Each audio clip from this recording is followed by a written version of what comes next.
There we go. Hi, good, sorry for being late. That's all right, I'm glad you're here. What are you working on? Where do I work on? It's a community health center. Okay. Do administration work.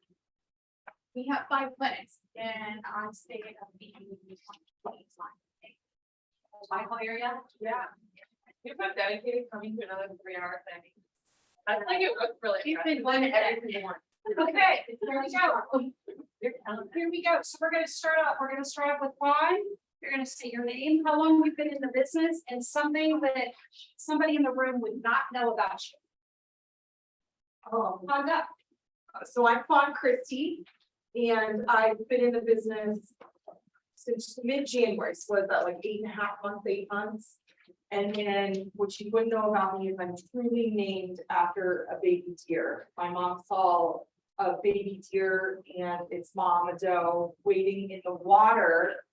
And then she ended up having me the next day, a month early, and she thought it was a sign. So there you go. I like that. I like that. All right, Ellen, you're up. My name is Ellen, and I've been in business for almost 2 years. I don't know, something you guys wouldn't know about me. What would I not know? I am bilingual and I'm from Argentina. That's really good. That's good to know. Good 2 bucket thing to know, Spanish speaking. There we go. Love it. Talisha. I'm like, I don't wanna go next because I can't think of something cool like that. My name is Talisha Haywood. I just kind of announced that I just got my license. And I've told so much about me to everybody. I can't think of anything. There has to be something I don't know about. I know, 'cause I'm like, I told everybody about how I do stretching. Were you in the band in high school? No, I was a cheerleader. There you go. I did not know that about cheerleader, kindergarten, all the way to senior year, Wow. and I taught dance. And yeah, and that's why I'm leaving early today, because I teach dance at my church too, but I actually worked at a dance studio and taught. So what type of dance do you teach? Well, at my church, I teach liturgical dance, which is like a worship dance, like a worship praise dance. Okay. It's similar to people who are not familiar with it. I would say it's most similar to modern. Okay. So like, you know. Do you Zumba? I did. Oh my God, that was an interesting fact. I taught Zumba. I was a Zumba instructor for I think, how did you know that? Yeah. Oh, for- it's funny. I have a friend that's looking for some Zumba help. Yeah. I was a Zumba coach for a little bit. I tried it out, but Zumba was so expensive. You pay a certain amount every month. To say you're a Zumba. And that's exactly how much you get paid for a class. Yeah, for one class. I was like, come on, guys, this is a bit of a rip off here. I worked for the YMCA as a coach. Oh, Yeah. very good. Okay, so if you need dance lessons, if you need Spanish, what can you provide? Oh, man. Well, I've been athletic trainer, like There we go. trainer, so any medical care. There we go. I'm just into a doctor like this. All right, Kate, you're up. I'm Kate Bridge. I got my license in March, but I just transferred last week to C16. Okay, Which I'm really excited about. where were you before? I was a Cutler. Okay, And yeah, just decided to make the switch. I like it much more already. good. And something about me, I coached high school lacrosse, girls lacrosse. Yeah. I love golf. Really? Yes, I was excited. Yeah, I love it. So, Very good. yeah. Very good. Stacy. Hey, I'm Stacey Pascagosa. The home team. I wasn't here for what I mean. What is something that we wouldn't know about you that might surprise us? It was like that. I was homeschooled for most of my life. Okay. I graduated high school in 3 years. Oh, wow. I did post-secondary since I was 14. Okay. So I went into college as a sophomore. And I was second in the state for archery. Oh, that's so cool. Archery? Yeah. Oh, Yeah. Super random, haven't shot in forever. that's super cool. It's so cool. We're out this evening. Yeah. Morgan, you have talent, but you don't No, know. that's like super boring. No, let's see what you have. I'm Morgan. I've been in real estate for probably like 4 to 6 months. An interesting fact about me. I always struggle with this one. I don't know. I went to Loyola Chicago my freshman year, lived in Chicago. Okay. Commuted downtown for business school. But I don't know, like, where I'm going back. I know you like to work out. I mean, I'm certified as a trainer. Oh, awesome. I think that's pretty big. Yeah, so it's fun. I work with clients. Nothing like odd or. That's good. So as a trainer, what did you do like with? So I did like one-on-one training, which was really cool because I would work with like all different types of clients, like some people who are super fit and wanted to like. Kick their butt, and other people who like are literally just helping them get up and get down. So that was definitely really cool to have like that sort of impact on people. And started to build like a little community there, and yeah, I did that during the pandemic. Cause I lived alone and that's all I did. Did you ever like lead exercise classes or anything? You know, I did like a few like group trainings, but I never did like specific workout plans. Okay, I'm trying to be some setup with you. That's why I was. Yeah, I mean, listen, I'll do anything. But, Yeah, I love I mean, I'm going to New York at the end of the month. That's exciting. That's See? exciting. My brother and his wife live there, and I was supposed to go like work COVID, and obviously I got such. So I'm excited to do that. And then I tried to go a month ago, and all my stuff got canceled, all my flights. So I'm trying to get third time to try my so. Third time in the room. Charles. My name is Charles, been licensed since last November. And, interesting fact about me, I used to play college football. I just learned that about him today, and I thought that was very cool. Where? Yeah. Awesome. Yeah. And you were, Defensive line. yeah. I love defensive players. So I think that's super cool. So we have a lot of athletic talent in here, right? Okay, Mary Blackstone, been licensed 3 years, part of the Kathy Cairo group. Interesting fact about me is Yeah, let's hear it. I used to always show quarter horses, so I Oh, yeah. traveled, yeah. On new, but Yep. I started when I was 9, and I showed until I was 18. And I really didn't have a normal high school life or probably even middle school life. I was always on the road at horse shows. We traveled all over the US. So, and who knows what the Quarter Horse Congress is? Vaughn, are you the only one? The Congress? Quarter Horse Congress. That takes over our town in October. You guys, here this is and the brings in largest millions and millions of money dollars to our maker. city. Yes. Like, we should be thankful every year that Yes. it comes to us. Okay.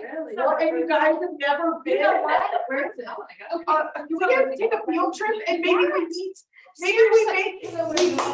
Seriously, sign me up. much excitement going Seriously, on. guys. No, things are happening. How do you guys? I used to show horses when I was younger. You did? Yeah, I don't think I can do it right now. Yeah. Pants, but, Yeah. So do you know what Quarter Horse Congress is? I don't. I did like Western. Okay. Mostly, and Okay. it was like when I was a lot younger, but. Okay.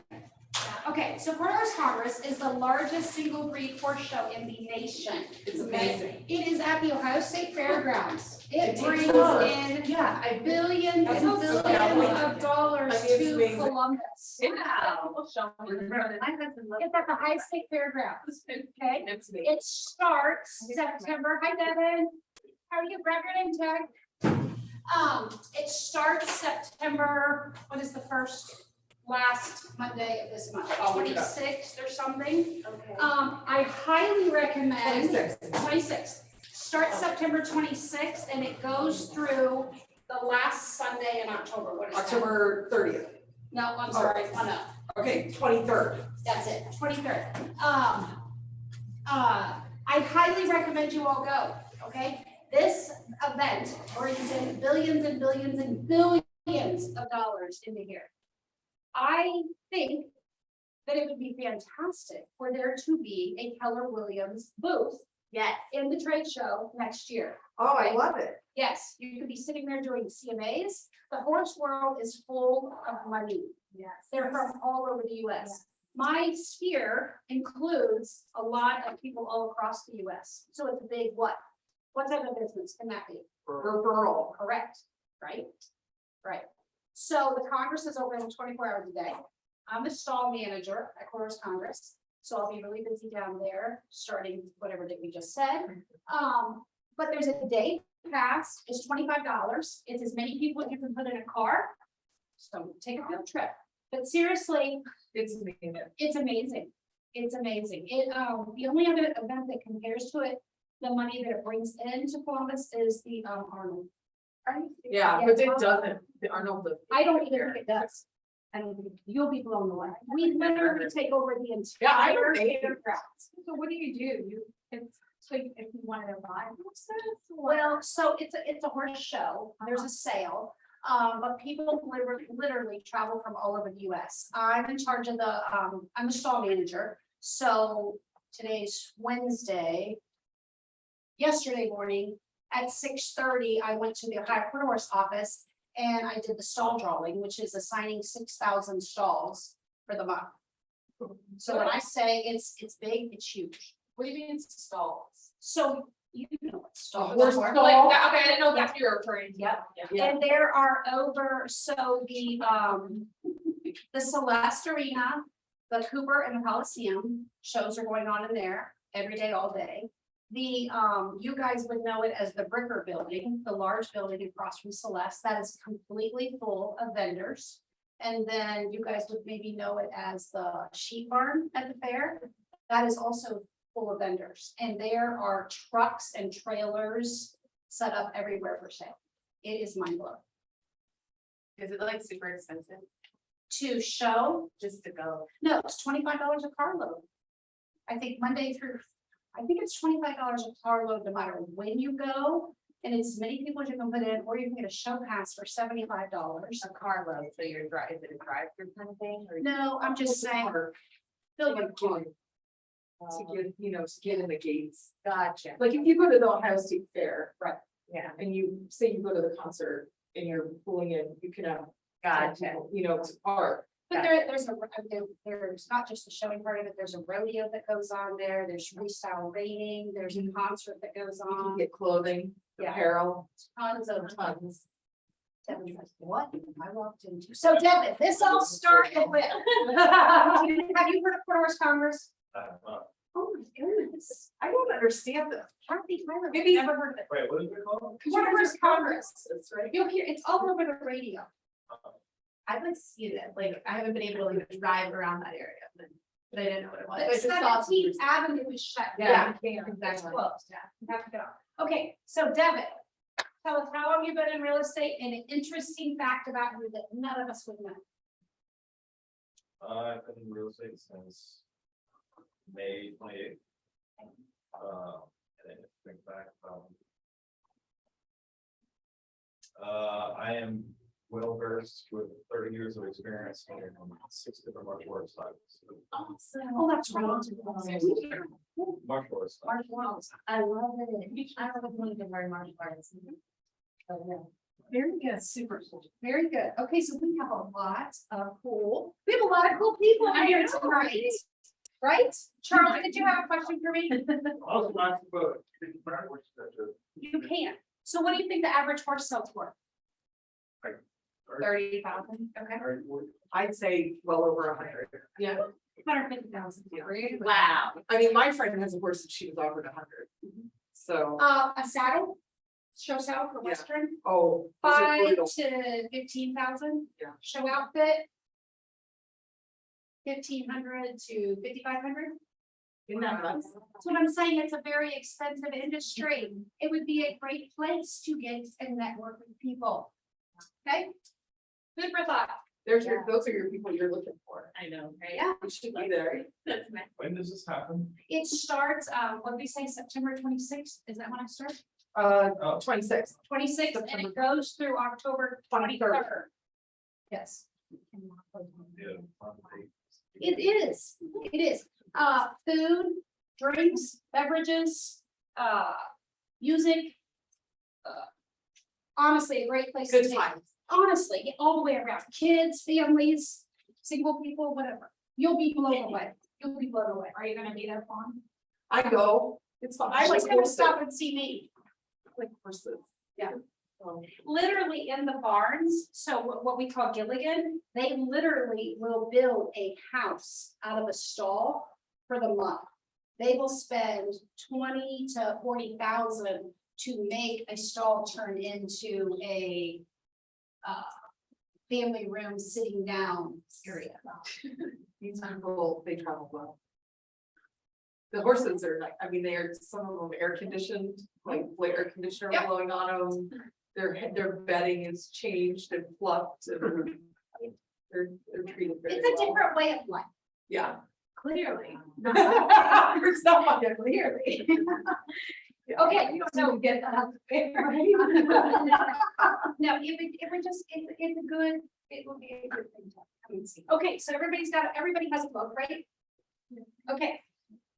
So we are gonna get started. So there are a lot on here and everybody can see the screen, okay?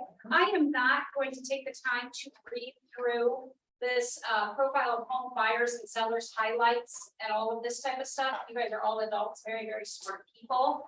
This page one, you can look through yourself at your own time. This is just kind of an interesting, the median age of home buyers from 1981 to 2021. That chart's just kind of interesting. Nothing that's gonna make or break you in the business, but just interesting. I think the first part of this is all fluff, so that's why we're not really. Here's just another informational that you can use. Okay. This is a nice slide. If you don't have your buyer's presentation put together, would be an easy one. First time home buyer share 44% to 34%. Pretty huge. How many use the internet to search? Look at that, in 1981, compared to searching now for their home, 95% from 0 to 95. So what's that tell you? What do your pictures have to look like? Amazing. Does the house, maybe you want to pay the extra money to have a stager go in? Yes. Let's see, what else is interesting on here? Age of first time home buyers, still pretty much the same, 29 to 33, not a big. Finance the home. That's interesting to me that more people financed in 81 than 21. Down payment. Anybody else see anything on here that they think is very, very shocking? Unmarried couples, singles. Anybody see anything that jumps out to them? Nothing on here particularly. The down payment, there's a lot of people. Are you guys finding a lot more cash buyers? Me too. Dawn has a cash buyer she's working with. Yeah. Anybody else have a cash buyer you're working with? You do? Stacy does? Yeah. Yeah. And it's interesting, I'm finding a lot of parents are even purchasing homes for their kids, you know, or a huge down payment. Yeah, that's what you have on to. Is that I what don't you have that, but I do know Yeah. lots of friends. Yeah, I have one closing on Monday, that's like that. Really? $100,000 is laying down to 10. yeah. Yeah. Just different times, you know, I don't know if they're, you know, choosing maybe not to help as much on the wedding or that type of thing, or, you know, just kids that are blessed, that's pretty sweet. Yeah. Pretty sweet. Yeah. Trust them. Yeah. Yeah, Yeah. that's kind of interesting. Okay, your guide to home ownership, everything you need to know about buying a home. This is actually from page 5, clear down through. When you guys were here yesterday, they went over your seller's presentation with you, and everybody knows how to create their sellers and their buyers presentation through Command. Devin, have you done either of yours yet? Nothing. Okay. I've observed, Okay. I haven't manually done it myself. Okay, that's okay. So who wants to share their experience that created their own buyer presentation or listing presentation and how easy it was with Command for Devin? Is everybody else has done theirs, right? You have, well, Stacy's gonna, yeah. On, would you like to share Mine, how easy it was? No, Devin hasn't done his yet. He hasn't been licensed very long. I mean, I think it's pretty, the system helps you a lot, Command, you just kind of go through and click and then you can fill in your pictures. The thing that I would say too, my personal opinion on the your buyer's presentation or your listing presentation. Me personally, I think they're extremely long in our command. Go through and choose the slides. Think of it this way, if you were sitting on the other side of that table, what would you find important? What would interest you? The last thing you want to do when you go and sit with a buyer or a potential seller is talk so much and just overwhelm them with things that truly don't matter. So Devin, when you're creating yours, and you're gonna see it when you look through, because I do your job, you're gonna see slides that you're just gonna be like, I don't need that. And honestly, when you're in command doing your presentation, you simply just hit delete and it gets rid of that page. Fortunately, I've done a lot of presentations at work, Yeah. so. Yeah. I have to do that quite frequently as a Right. product manager. And something that we learned the other day in bold, Vaughn's in bold, and Chris is, or Charles is also in bold. What was the biggest takeaway that they said? Oh, and Melvin, I'm sorry, Melvin, I'm so sorry. What was the biggest takeaway that they said when you go and meet with a potential buyer or seller? What do you want to make sure you don't do too much? We shouldn't talk too much. They should talk way more than us. Yes, yes. And Charles or Melvin, what are we supposed to ask them? A lot of open-ended what? And why? Why does that make sense? We learn about our. To what, Charles? Get the motivation. Yes, very good, very good, very good. So I am not going to go over this buyer's presentation. I would scroll through here and just, I mean, to me, there are so many slides that I personally would get rid of. Devin, there are many, I don't know, probably 5 or 6 different ones you can choose in command. And you just go in there and buyer presentation or the listing presentation. And when you scroll through each of them, you're gonna see the one that attracts you the most, that you like the best, right? But they're very professional. You know, obviously you're gonna put your name, your table of contents. It just looks very, very professional. And then when you do your presentation, when you get it all together, you can bring it in here and you can print it off here. There's actually the cardstock paper you can print from. You can do it in color. The back printer will be your color printer. And you just enter your last four digits of your social. And that'll have it print in color to that back printer. Okay, and then you can also, I don't know what that machine's called, that puts little holes, what's that called? I don't know what it's called, but I'll show you, Devin. You can do it on the cardstock and then make it look very professional, and it'll be in a binder. There's binders back there too, okay? Okay, so let's get out of this. Okay, this is just the length of this presentation. How long would each of you say your buyer's presentation is? Mine's probably too long. How long is yours? I don't look at the pages, but I have a feeling it's way too long. Stacy, how long is yours? Is yours paper or is yours electronic? No, I put up on PowerPoint, I meet with every buyer or seller here at the office.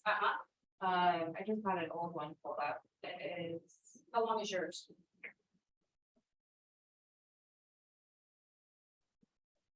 See, this is so long. I would be, if I was sitting across the table from this one, I'd be like, oh my, it's 14.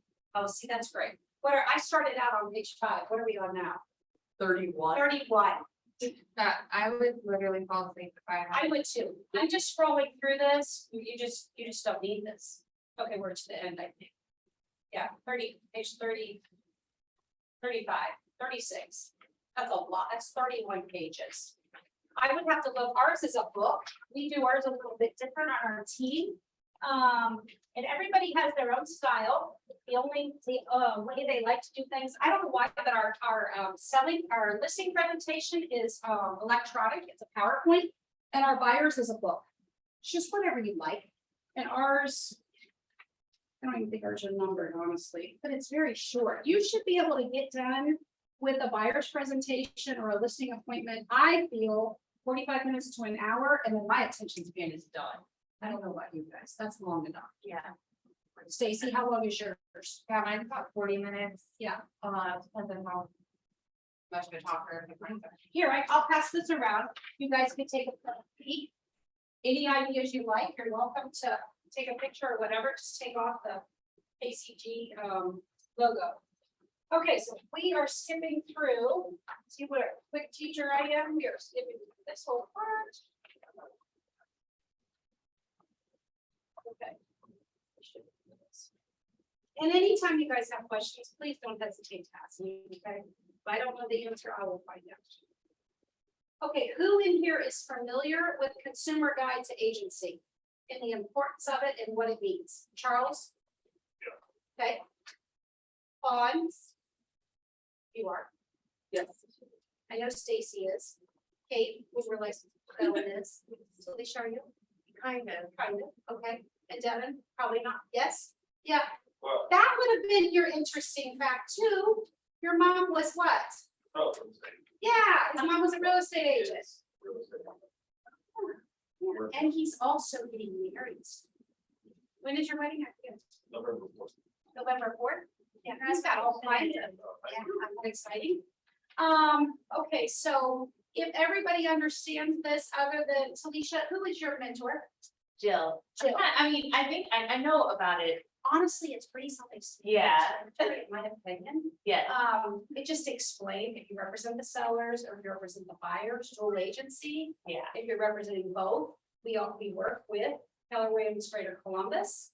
Of course, we're gonna work with other brokerages, right? And then fair housing, we all know to get your license. how- I actually do.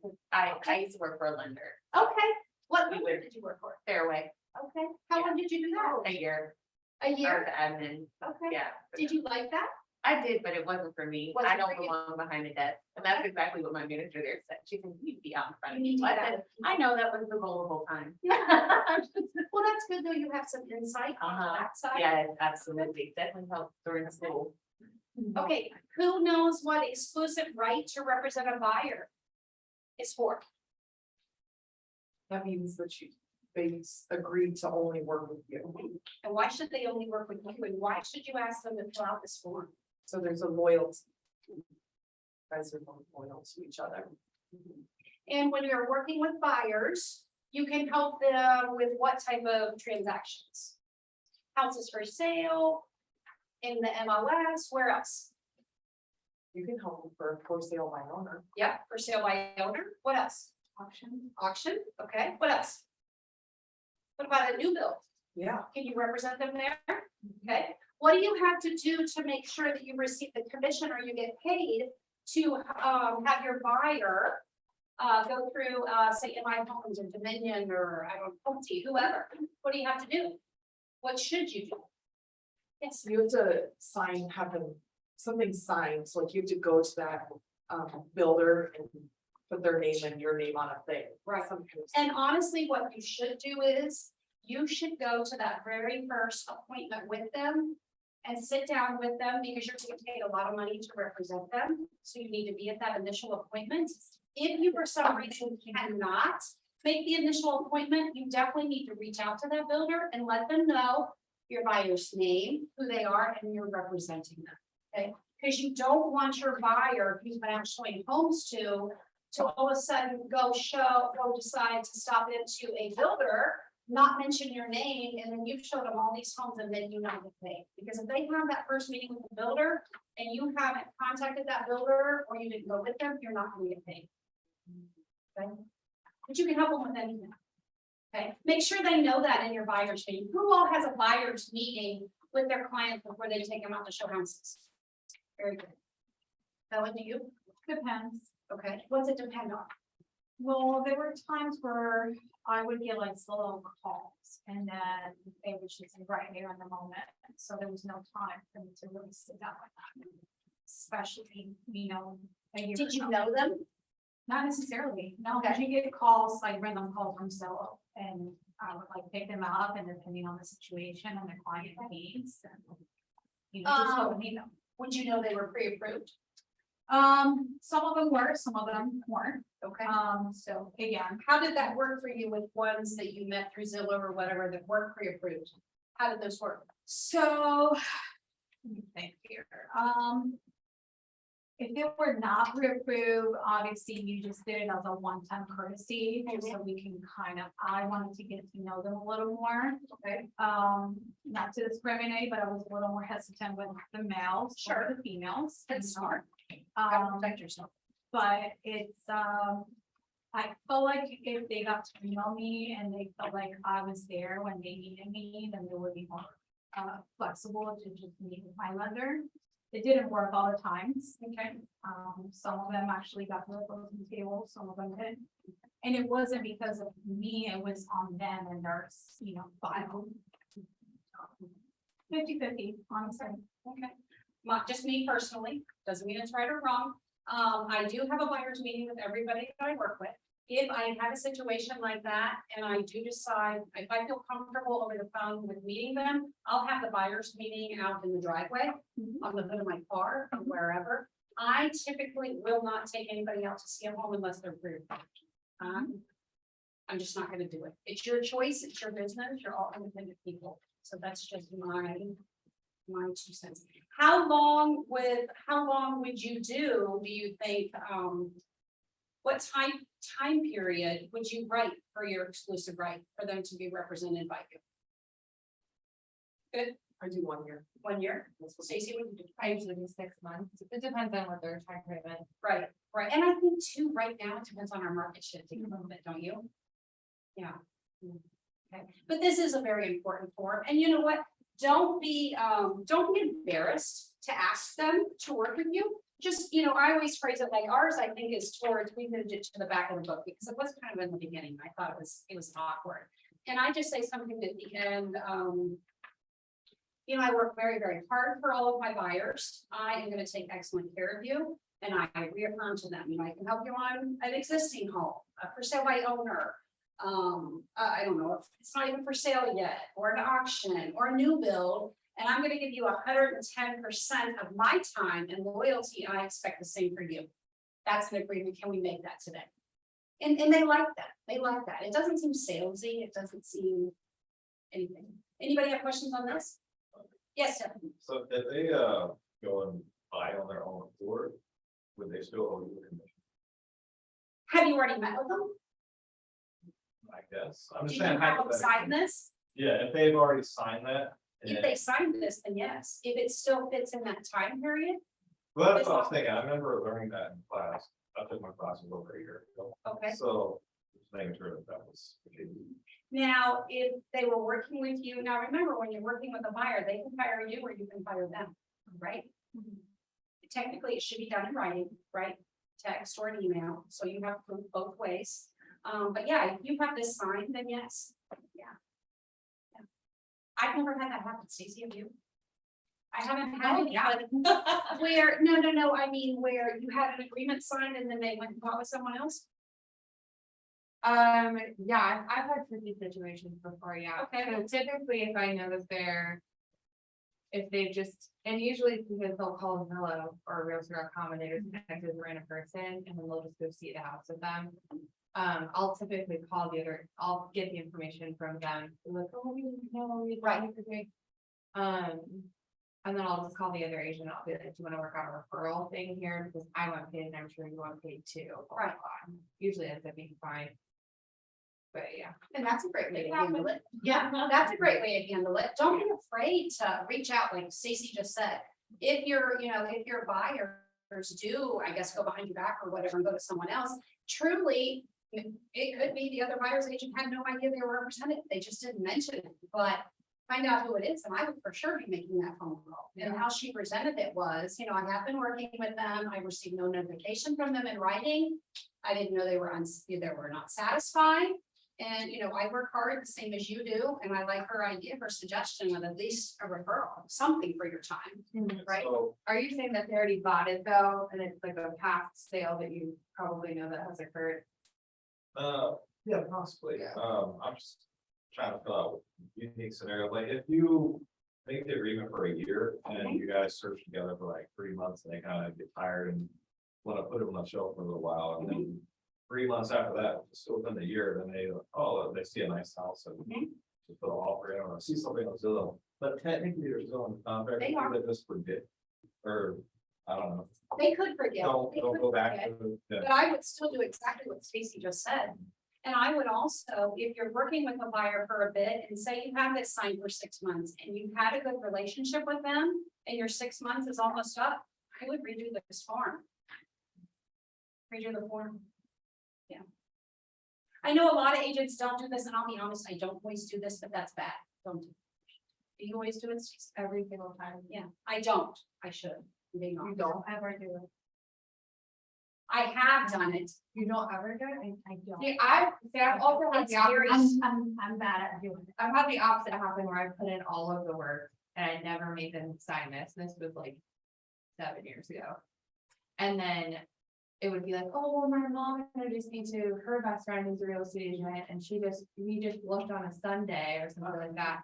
And then I'll find out that they're already in contracts on that. So that's why I put my foot down after being screwed over. Like, That's very, and you know what, I have not been screwed over yet. So, good story though.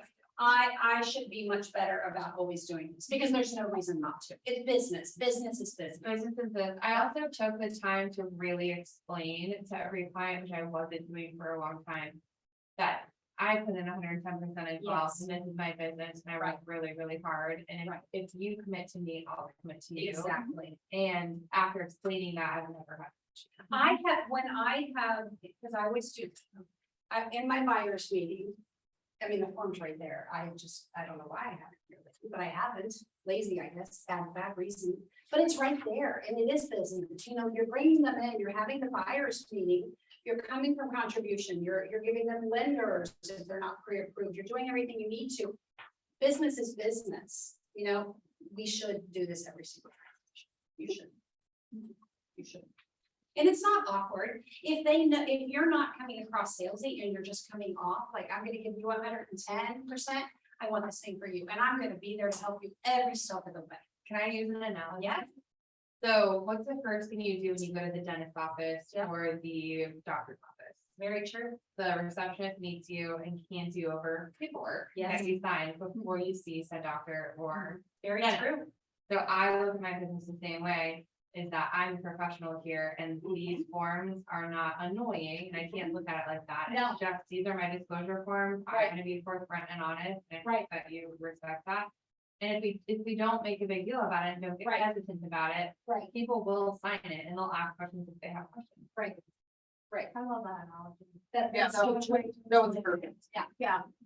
That's so true. I mean, that makes me think we should have them sign it up front before we even do the meeting.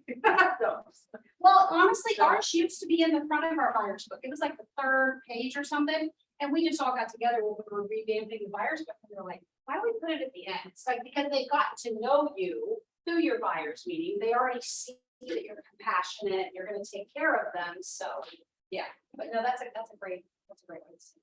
So yes, we're all gonna do this, right? Because we're not gonna lose money, right? We're not just out driving around and sitting in the countryside for the heck of it. No, thank you. Okay. And like on our team, we have a different form, but this form is perfect. It's right there for you. Okay, pre-approval. I personally will not show somebody a home without pre-approval. I just won't. That's just me. I'm happy to, unless I really, really know them. But a lot of times you don't know, you think you know somebody, you really don't. You don't know what their financial situation is, right? And you're there to contribute. Sorry, I just got really, everybody's cold. I'm like, why am I? Here, I'm gonna open this. I'm having a hot flash. Your job as a realtor is to be what? What are you supposed to do? You're like you're always coming from what? contribution. Yes, always come from contribution. So think of it as you're a realtor, right? So you have a tool belt, a toolkit. So you've got it all filled up. You've got your lenders, you've got your home inspectors, anything that your people are gonna need, you're gonna help them, okay? Be aware too of, a lot of people think that, are you all that cold? I just turned it up. No, it's very, okay. Be very careful too, when you see somebody's pre-approval letter. if it's one of the ones like you see on TV, not things like your Rocket Mortgage and, what's some other ones? They're not legitimate. They're not legitimate. So get a good relationship with your lender, your three, as they, we're supposed to have three, and work with them. Okay? And it's always good for them to get a second opinion. Does everybody know how to do a CMA? I mean, not as well as you. The reason is. You're doing good though. And you know what? I'll be perfectly honest, all you newbies that do what is it called? And maybe Stacy, you do it, the RPR. What? RPR. Yeah, I don't use that. Do you use that? I think it's beautiful. Haven't, but Oh, they're so fancy. I was gonna ask if you use it. I need to, I don't know what that is, Are we and I want teaching to do it. Class on fancy. We're gonna teach a class. We had, Marcia teach a class on a Saturday. Is it a website? It is here. I can pull it up. You but I got it. don't- I can pull it up to show you guys. But I don't, it's beautiful. Do I just put RPR? You can go through it. So we have to go to our portal. Yeah, you can go through class on the MLS. And there are tutorials there. And Oh, so you can watch the videos and all that. maybe that's what I started. Is it? I don't know. Is it I'm gonna super pull it- fancy? I'm gonna pull it up. I mean, it's fancy. Like, I don't do it like that. I just did a CMA of the envelope. No, No, that's what I do too. yeah, that's what I see. Wow. It's fancy. Just as like kind of them. You were meeting. So. It's Um. fine. Here, come up here and put yours in. Okay.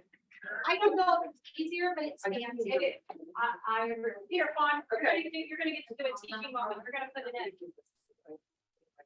Okay. You need your sign and stuff. Yeah, I don't know my. You guys, Jimmy John, what time do they normally bring you guys food? Cause I wanna make sure they didn't forget you. Oh, is the door up? Yeah, I opened it earlier. Who came in? Devin, was the front door open when you came? It was. Okay. Oh. Okay, good. Hey, Charlie. Okay, I'm coming. Jill or Rach, no, they're gone because they went to Honduras. So, what? I'm working. They're doing it for a night. Yeah. So where's the time Right there. for? And that's what. Perfect. Wait, is that it? No, That's not it. no, go back. Okay, It should be on the home page. I don't know. okay. This one? Yeah. No. No. See, this is back when you just have to set up. I just have the stuff. What's the website to log into our portal? Does anybody know? CR.flexible.com. CR. Yeah, just type in CR. It's there. Okay, thanks, everybody. Sorry. There you go. That's what we want. Yeah, this will be a good teaching, honestly, because the RPR is beautiful. I know, I need to teach Carl, is anybody myself. out there for you guys food? Doors open? Okay. well, I'm gonna let them in.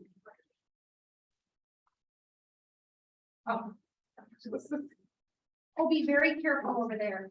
If I break that word, it's big trouble. Okay.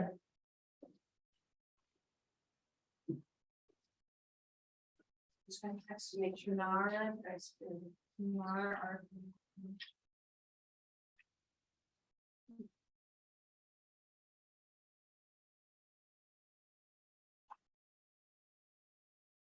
You can process. Okay, so then. So RPR, there's the folder support. RPR, Do you go to this help and support? I've never used it. Go back up where you just were. Okay, I thank saw. you. Yep. Did you see it? Yep. I see RPR right over there to the, Right? Oh, yes. yep, go there. Thanks, because I have it set as my thing. So who can teach me how to Is that- function in here? Is that what it looks like normally? Yeah. Who's So done an RPR Who before? knows, who wants to Ellen, teach a do you little use class? it? I don't use it. I tried it. I didn't think it was easier, so I stopped. You, I don't. I'm looking for the short I hear it's part. beautiful, but I haven't taken the It's time, you beautiful. guys. I don't know. It is gorgeous, okay? I don't use it. I want to know it and state, most people that have been in for just even a little bit, We don't use it. So what I do, and Bonnie, you here, we just use your. So let's, do anybody have an address that they're wanting, that they can do a CMA on? Yeah, go ahead. There you go. Help us out. Let's do it. We're gonna do. Well, do we all want to try it on this RPR together? Yes. Okay. Oh my God, that would be great. Well, I've never done this before, so hey, we're gonna learn. We'll all learn. We're doing packets and dropping them off on central, like 129. The last one, I think, is 129. So we need 2180 Ryden Road. Ooh, Bryden, Yes, Brian. BRIDEN, BRY. Bexley? Yeah. Okay, here we go, gang. Let's see what happens. Another use. Oh, sorry. Okay, does this look like it? Yep. This looks like it? Okay, so let's see, okay, right up here's create report, so we're just gonna off market Oh, nice. view details, so let's just look and see what all is here. 4-bedroom, 4-bath, 2,700 square feet. Does that sound right? Yeah. Okay, single family. Okay, well, let's just go here and hit click report. That's what I would do. Looks like that's where I would go. Okay, so let's see, property report, seller's report, property flyer, mini property, valuation workbook, 74 pages. Seller's neighborhood. We wanna drop off like what is sold in their neighborhood. Okay, so seller's report, That's so long. that's an 80, well, let's see, view sample. Mini Where- report. How about, where do you What see if mini you click on report? the plus sign? Can we see? Yeah, here, Yes. report elements. Okay, so it's gonna give property values, listing price. Facts. Property, that's a lot of stuff. It's a very detailed. Yeah, we just wanna drop off like a mini. Okay, so report. what about we look at this mini property, right? Let's play with, Charles, do you do RPRs?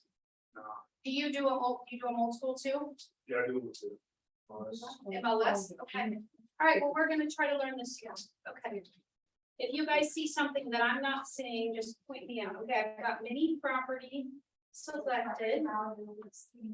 Where do we go now? Run report, include recipient name. Sure. That's a great. No, no, because when I get these RPRs from these mentees, they're fancy. They have their name and stuff on them. Oh, They're fancy like that. So whose name do you want on this? I don't think I can print from here, but you want yours, Stacy? Oh, that's fine. How do I spell your last name? TESTA. Hello.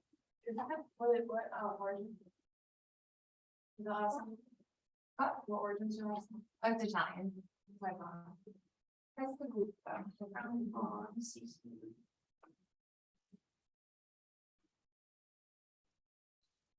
Let's just see what happens when I hit run report. Report generation, your mini. The mini property report will pop up a message when it's ready. Okay. Oh, it says up at the top, it says reports one, so I bet it's in there. Mini property report. Is that it over That's there? what it- Wait, there's something there. Scroll down there, do you see, where do you spot, do not, There's a message there. Oh, do not send unsolicited emails, okay, we're not, okay, do not manage custom pages. Okay, this is definitely not what I, oh, it says finalizing, see right here, oh, it's still thinking? is that what that means? I don't know. I think that's what that means. Do you, hey, do you? Hey. Do you use the RPR? No, I do not. We're and- trying to learn it together. So, all I can say is this, is I've heard so much.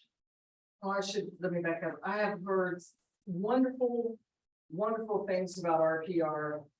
I really want to learn it in my spare Me too. time, so that'll probably be about 5 years. So, but I have heard we go, that guys. it's. I Hear hear the that it's bell? really Yeah. good. Well, we are trying it together. Yeah, I want to learn it too. So we're just Yeah. gonna see what we can do. Okay, it's 10 pages. Okay, here we go. Okay, we'll see if this is what you're looking for. How many pages is your main report, Stacy? I think those would have been 17 and 25. Okay, here's current estimated value, shows where it's at. Mini property report, so it gives all the home facts. Stacy, do you use it? No, that's why we're all Never trying used it. No. On her property. Is this listed right now? No. So this is, it's saying it's estimating the value for you. Have So did is you it already kind of see doing it? your CMA? Right, like, We've been doing CMA for the last 2 days. on what, different is properties. this close to what you? No, I haven't run this one yet. Okay, okay, so it's got home facts. This does not look exactly like what some of my mentees have sent me, this is a little bit different. Okay, so it shows extended home facts, housing, neighborhood, transportation, health, environment, engagement. Property history. Hey, can you back up there? So that's only giving that a 57. Yeah. I don't know. Why? What AARP livability? Oh, it's okay. I'll tell you what AARP is, honey. It's for the old folks. That's what I was just gonna say. That, I qualify for the. I almost. did. I'm glad. They watch it, I think it's like 55. I think what this means is that, For that. age. conducive for that age group of us old folks. I think you're right. We got that. Okay, so that's interesting. Okay. So that's just saying that that's not really, you know, Conducive for. conducive for an old folk like me. Yeah. I wouldn't want that in a report. Why would you, I don't know. why would I, Offend anybody. why would that be important? Is that what you said? It's like telling them without telling them. Well, what I think what it's really doing is it's telling you that, okay, so like, let's look at these. Housing, affordability and access, okay? The access is low. So that would be, is it really for a baby boomer or a downsizer or somebody that's trying to downsize? I assume this is a bigger home. Yeah. So therefore, that may be, and then the affordability. Is it affordable for a senior? Right. Okay. And then access to life, work and play, that's not high, but it's a decent score. Transportation, environment, health, engagement, opportunity, inclusion and possibilities. So, it's just looking at overall is that, because is it a 2-story? I think so. Yeah. I think it was. So at the price range, yeah, look at this, like It's 4 78, bedroom, 4 bath yeah, it's like, and a half. the lots, the house is 2,700, the lot size is almost 8,000 square feet. Right. So it's not conducive for an old folk like me. Very young. I know, but We're trying this. Okay, so let's see what else we can learn from this. Okay, so then it's got property history, median estimated home value. So it does January of 05 up to January of 2023. Okay, sales history. Where you might go, don't, please don't, turn this towards our. Okay, so what else we have? Mini property report. I wonder if we just ran a normal. Right. That's actually. Price per bedroom of comps. See, for me, this I wouldn't choose. Like, this is a lot of like unnecessary. Unnecessary. I like wanted what to we- show him, I wanted to show Yeah, okay, let's see what else. them we what can the house is sold around. Right, well, and that That might be is, neighbor, that neighborhood, could it be neighborhood? Let's see what else there is. Okay, how can we go reports? Okay, what are our Mark's options? activity. yes, I bet that's it. Market activity could be. Mary, you guys are in on the. Okay, do you know, did Rachel order for these guys? She was supposed to order Jimmy John's. Post. Will you text her? Because we left the door open. Okay. I know, I reminded her and Jill was gonna remind her. Let's just try this and see.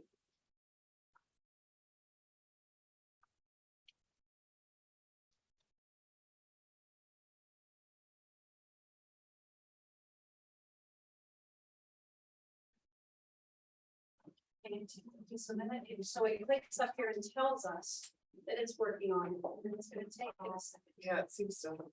But it does put a lot together. It does tell us two Oh, minutes yeah. remaining. What is RPR stand for? Oh, it says realtor. Where are you seeing it? Property resource. Where are you seeing it? Oh, yeah, Oh, yeah. what is that? Realtors Property Resource. Let's see if this one's better. Okay, in the meantime, look at page, please, 50. This is the CMA that I use. And Devin, I'll teach you how to do one of these. And Talisha, you said Jill's yours, she will teach. Everybody else in here knows how to do a CMA. Right? Everybody's here. Let's see. Okay, so let's see, we got here. Okay, this is just a little diagram. Market activity report. Okay, now see, this is so far looking a little bit better. Home, estimated home value. Change over last month. Change over last 3 months. How is this one different? So, okay, Must question. change, yes. If we, like, I just did this type of CMA, and can I literally just email it to my buyers? And do, Or go, email it to them and go over it with them on a Zoom or meet them in person. Are they are they wanting to write on a home? Is that what they're wanting to do? yeah, we're not 100% sure quite yet, but, Okay. one that we're considering right now, I'm sorry, I missed what you said. one that we're considering. to Okay. offer. Have you reached out to the listing agent to see if there are any offers? And There are no offers, which is why, but I said to keep me updated if there are any offers, we have a chance. when did you see it? I don't think so. Well, yesterday and then the day before that as well. I hope I like this report actually, no. This is not the one that I see from my mentees either, but I don't like this one either. Does anybody else like this one? Do you think what you're seeing is a true CMA? Oh, I don't right think here we're down here is. Well, here's new listings active. Yeah, but that's not even Bexley. It's pulling into, Oh, it is, isn't it? I'm seeing, all over the place. We're gonna have to, guys. I mean, I don't have an issue with regular CMA after MLS. Works for me. It so worked far. for me too. So it looks like to me, even. We're just gonna have to play with this, guys. Learn about it, and the ones that I have seen from the mentees, honestly. I compared them to my regular CMAs and they were dead on, but they didn't look like either of these reports we just have seen. So we're gonna have to dive in and. Who's doing it from your team?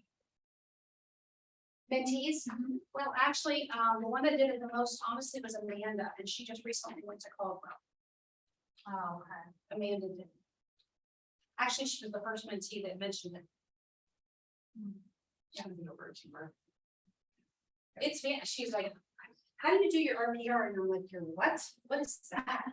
So we will find out and we will teach. How about that? Sound good? Or at least we've looked at it. This is how I would do it. This is how I would do it. I like it. I think it's fast. I think it's easy. It's accurate. No issue. It's not as pretty, but, and Devin, I'll teach you, and Talisha, am I saying your name right? Delicious. Talisha. Jill will teach you. Okay. Awesome. Okay, so to answer your question, on page 52, 52, that's a CMA that I would run. Hey, they're not hard at all. They're not hard at all. Bonds get really good at it. You are? You're so much better than me. No, it's just, you just keep playing until you get right to where you want to help them. Let me get out of there. That's overwhelming. How many emails there are. Okay, CMAs. We're gonna scroll. Does anybody need a restroom break? Is everybody okay? Yeah, yes, no, maybe, okay. Let's scroll on down to, while I am getting to the next, what's like a question you have about working with buyers, like something you just want to know? What's something you don't know that you want to know? Yes, Charles, So I've been working with sellers. you've been working, yes, you have been working with sellers, you're on a roll, So like, I don't, but they bring buyers. yeah, I'm so like, I've had, listing conversations. And they go a certain way, it's like, whatever, but I've never. Like, done a buyer's consultation, Okay, I just you wanna, need like, to, Yeah. Yep. I do winners. okay, Like in my office, I just wanna like. What's, how does it typically go, like, let's say.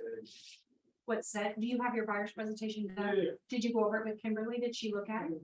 Okay, and you practiced it with yourself or somebody, a pretend friend or a real friend? Yeah. Okay, I guess it's just like, is there anything that, I should know, like, the first thing I would say is be you, right? Yeah. Let them know you're gonna be loyal to them. Let them know you're gonna come from contribution. Yeah. Be prepared when you get there. Like Stacy said, meet them in the office, schedule a conference room, or meet them at Starbucks, Panera, Dunkin', wherever. And honestly, it's just a conversation, right? You wanna let them know what you can do for them, and you wanna find out where are they at in the process? They may have never bought a home before, right? It could be the scariest thing for them on earth. You've got to come with that toolkit and know how to help them, right? And let them know the next steps. Does that help? Yeah. Okay. If you got your buyer's presentation and you practiced and Kimberly's checked it, just be yourself. I mean, you've done your listing presentations and you've obviously done those quite well. You've got, well, it's just like, the reason why I say that is because listings, like, I basically was able to get the numbers out of the seller. for what they wanted. What they need, what they Okay. needed. And, I was able to negotiate the list price and we made it work. Because you had ran comps, I went over comps with you, Yeah. right? You went in there informed. Yeah. Yeah. It's just, I guess it's a little different. Okay, so think of it on the buyer's side, right? So A, they're either gonna come to you at a buyer's meeting and they're already gonna be pre-approved, right? They are or they aren't. If they're not, you're gonna provide them with 3 lenders. And remember, you don't wear the lender hat, right? You're the realtor, right? So you're gonna connect them with your 3 lenders or however you wanna do it. Just give them 3 names. You can point to your favorite. Get them connected. The lender will handle all that stuff, right? I don't set up a CMA or a search, I'm sorry, until I know what they're approved for. Because I'm not gonna set up a search for somebody for 300,000. A lot of times people think they can buy 300,000, but they can't, or they're not willing to do the monthly payment for a $300,000 home, right? So if you connect them with that lender, the lender's gonna work with them. And say, hey, yes, you are approved, or hey, you've got to do a little bit to your credit. You're almost there. You need like 30 days, 60 days, or 6 months, whatever. They'll set them on that path. That lender will reach out to you and let you know. That's why you want the good relationship with your lender, right? And then once they're approved, set them up for a search, on a search, right? I used to set them up on a search for about 5,000 to 10,000 less than they were pre-approved for. What are you catching? like a feather or something. I don't know. Falling from. I'm not doing that quite as much now because we've softened some, so it's okay. And, the appraisal gap typically is not crazy like it was. But all you're just gonna have them, they're gonna tell you, right? Just like you just taught us in Bold. You ask those open-ended questions, they're gonna let you know what they're looking for, right? You're just listening, you're gathering all their information. Does that make sense? There's also a really good YouTube video that Keller Williams made. I don't know, I don't know how obviously it's Okay, one of the national ones, but of a full-on buyer presentation, Okay. and that was really helpful. okay, what was it? Do you remember? I can find it right now. Okay, find it and we'll share it, yeah. I just had a really quick question, for the coming student properties, Mhm. what are you allowed to do? Are you allowed to make an offer? Are you allowed to show it? Are you allowed to, like, when do you know if when it's coming on the market? Okay, our team does not do coming students at all. Okay, but I do know, and now, do you do coming soons at all, Stacy? Yes, I do. Okay, I know there's really strict, so I'm gonna let you share, because we just do not do them on our team. Are you asking from a buyer's unit perspective? Yeah. Okay, so you cannot show a coming soon until it's active. What was your other question? You can write an offer on it, you can write an offer, You can schedule a showing. and you can write an offer before it goes on the market. You The can, listing agent's gonna be silly if they take it, in my opinion, but Luna got it done.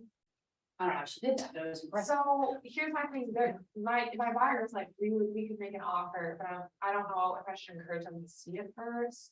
You can make it contingent upon a offer. Mhm. I can do that. And then I scheduled a showing for tomorrow with it, and it allowed me to schedule it, so should I cancel it? That means it's coming. That means. When is it active tomorrow? It's probably going, tomorrow's Friday, right? Where does it say Yeah. it's active? Somebody right beside you. Do you have to hold up? Oh, yeah, what's your app? Do I still? No, you shut it, it's okay. It's okay. What's the address? Let's pull it up. You'll have to. The top one, no, you're right, that one, yes, yep, Isn't it bad when you have everything saved on your computer? I know, yeah, so. Okay, what's the address? 1078 Sunny Hill Drive, Columbus, Ohio. Sunny Hill? Hi there. Huntington. There you go. Okay, I bet, what's that? I bet it's tomorrow. It's tomorrow. It's gotta be, because it's allowed me to schedule a show. Yeah, so let's look right over here, right? 9:16, it goes out, but that's tomorrow. Okay, perfect. That's why So when you- I'm not breaking any rules. No, Okay, cool. on the buy side, you're not gonna break any rules. You're not. On the listing side, you would be breaking rules. Isn't it, it's 30 days, you can only have it coming soon for 30 days, right? In the I kept changing the time. I think it is. 30. I think it's 30. And I'll be honest, I don't know why our team, I don't know. Yeah, you don't do any. Mm-mm. I So don't what know do you why do? we It's do really that. weird. We do no coming soons, none. None. Oh, what? Yeah, I wonder what we're doing here. I don't know what our. I like the market is coming soon. I get all of. It's the our hype. content. The I hype, think it's yeah. the hype. And you start seeing all the showing across the window. It's exciting. I don't know why we don't have a schedule. I just. want to know. Interesting. So yes, you scheduled your showing, so you're good. Okay, so let's just make this learning. right? Yeah, let's. Let's make it learning. Okay, so she is going to show tomorrow, Sunny Hill Drive, Can we right? turn it off on the light? Sure. Yeah, Yes, someone. I can't see any. Sorry, dear. Is that better? Go, million. Okay, so let's play games. What are the taxes on this property? It's not listed, but we can go to the auditor's website. It's listed. Oh, it is right there, 4,203. How many bedroom? County that. Two. Okay, what county is it in? Franklin. Okay, what's it listed at? 339.9. Okay. How many days has it been on the market? 0. How much land does it sit on? 0.18. Till it was fought How much is that? Or is it 0.1?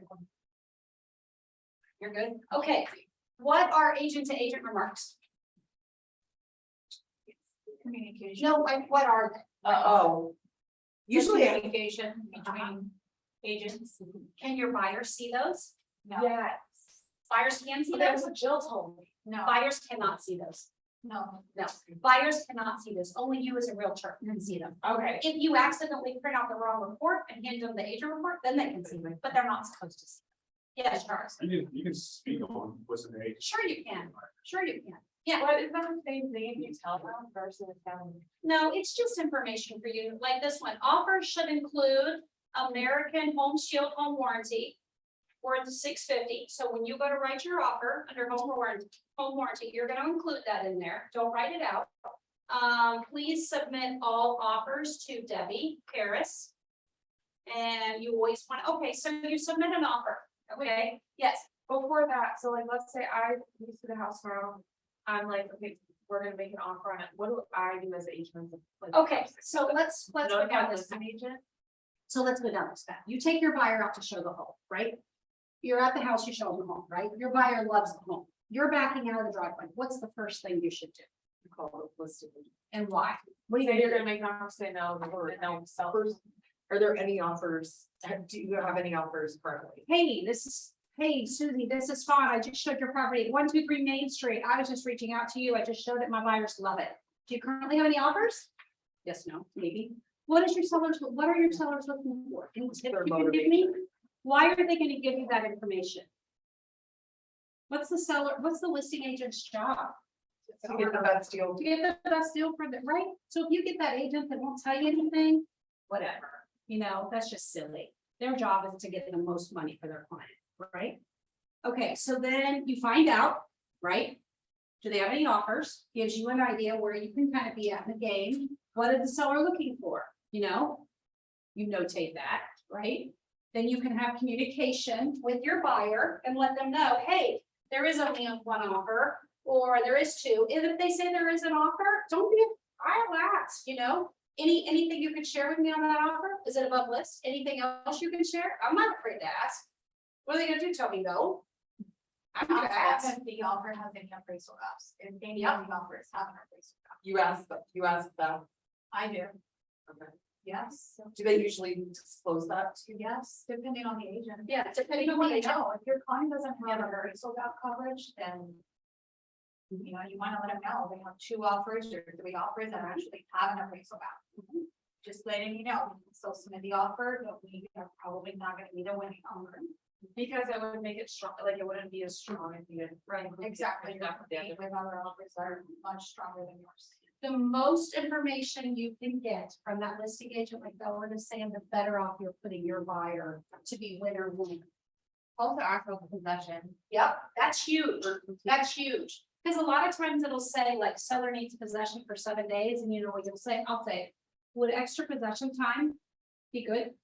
I'm always, whatever it says 7, I'm gonna make it 10 or 14. I always something. I'm gonna do something. You want to think of it this way, when you write your offer, you want your offer to come in clean, completed, and with a huge big red bow on it, right? Because you want to be selected.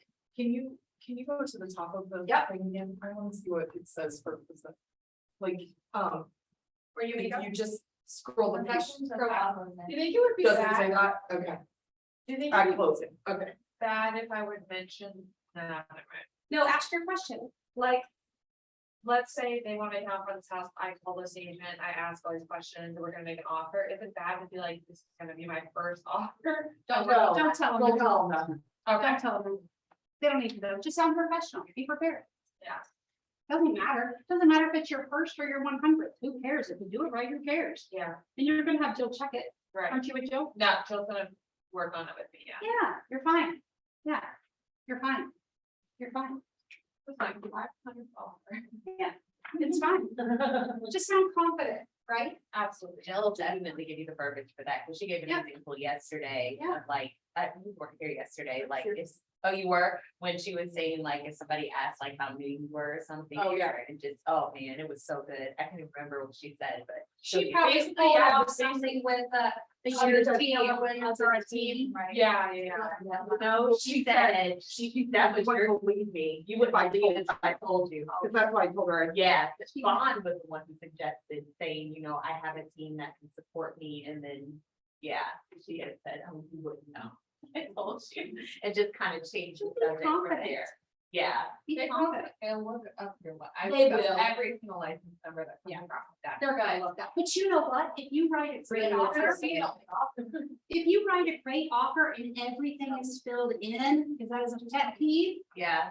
you write the best offer, they're gonna take Coming it. from a lender, an admin. Yes, The realtors never filled in everything, and I was like, it's annoying. I have to do all the extra ones. It's sloppy. They keep Yes. Yes, I think Charles. I'll show you how we can do that too. When I first got in the business, Okay, Yeah. Stacy. when I first got in the business, I would laugh. I would say, oh, don't live forever. Yeah, right, right, because to you, does it feel like forever? Do you feel like you've been learning forever? Morgan, do you feel like you've been learning forever? Oh, gosh, it feels like forever. They're not gonna say anything else.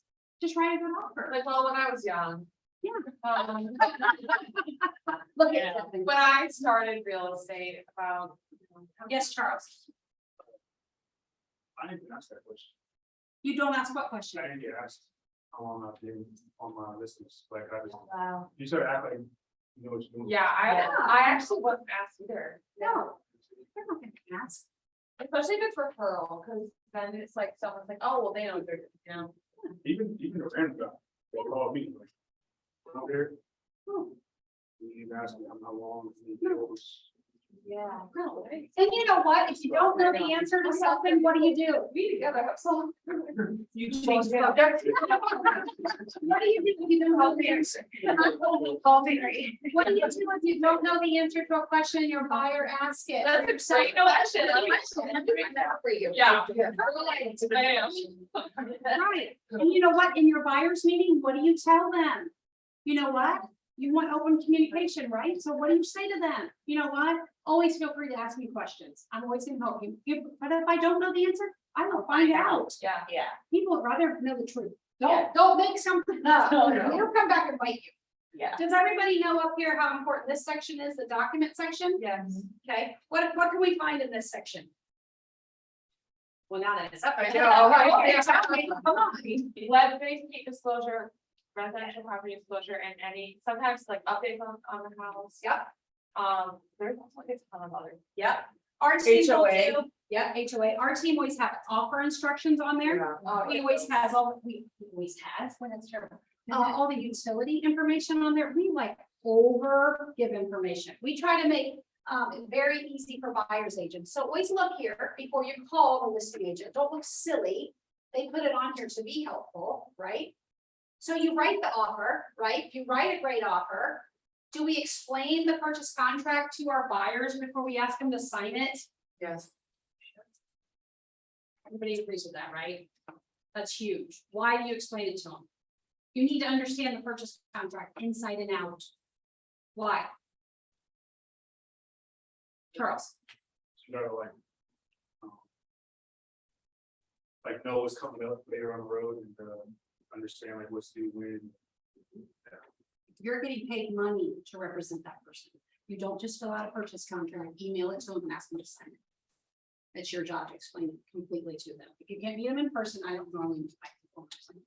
Go over it on the phone with them. If you write one offer for them, and if sadly you have to write 2 or 3, on the next time, just hit the bullet. You don't have to go over So- everything, but it's your responsibility to go over it with them. They need to understand what they're signing into.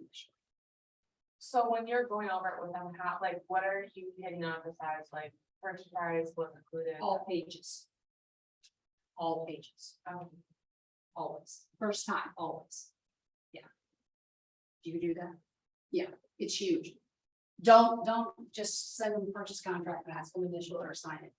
When I write my purchase contract, I look it over twice before I email it to them, and when I email it, I put in there. Hi Susie, here's the purchase contract. I'm gonna call you in like 5 minutes. We're gonna go over it together. And when I'm going over it, explaining it to them, I'm looking at it again to make sure there are no errors or anything I need to change. Okay, but yes, you must explain it to them. Okay, let's go to screen. There it is, okay.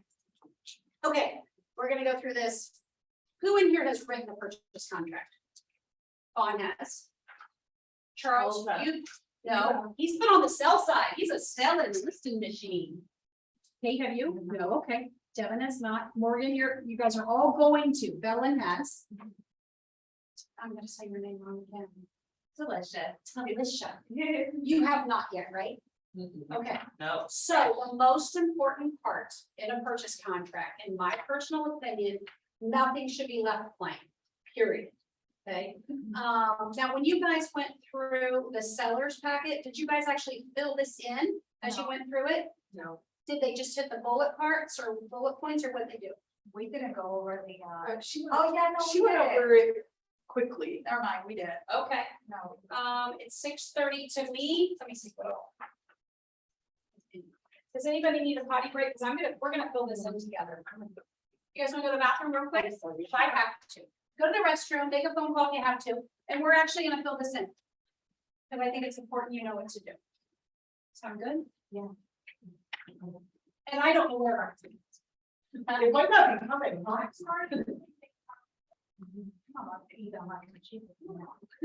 There's. Is that wrong? No. I'm like, I can choose it. Good.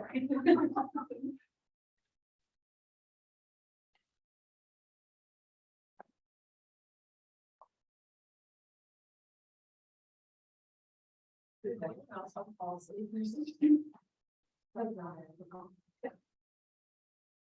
not alone. I've been here all day. I really wanna go over this, the rest of the like, the goals. Way too much caffeine today. Really. I could policy program too. So you guys were here for the office meeting? How was that? It was good. I was telling you, our broker had mentioned Mark Sullivan, who had, this magazine called In Contract. Yes. Yeah. And it was about like Spanish, like the Yeah. specific one. You already seen it? Yeah, I got Good, I got because it. he had said, you know, he pointed that out and he was saying, like, I know we have some Spanish realtors and like three people were like, no. it. Yeah. Okay. I'm actually in the next. Oh, Yeah. looky there. I know. No news to you. No, well, it was, so I am part of the, it's called Professionals Hispanic Network. Yeah. And we went to, we had our meeting. June or July, and yeah, that's where they got, it's my back, you don't see my face, but I was like, oh. I thought, I'm in the next. That's interesting. Yeah. So it was a networking event, and that's how I Okay. not on the cover, you don't see me on the cover, you see me inside. Yeah. Cool. Okay, so you already knew. Thank you, but that's important, thanks for sharing, I'm glad you actually said that. Yeah, yep. This is really random. What's your zodiac? Aries. I knew it. I knew it. I was like, you're a Why? Capricorn, you're an Aries, because you're like a really hard worker. Oh. And I don't really believe in it, but like, I literally was like, she's either a Capricorn or an Aries. Are you? What's your zodiac sign, Charles? Where are you? Leo. Leo. Oh, yeah. Lion's mane.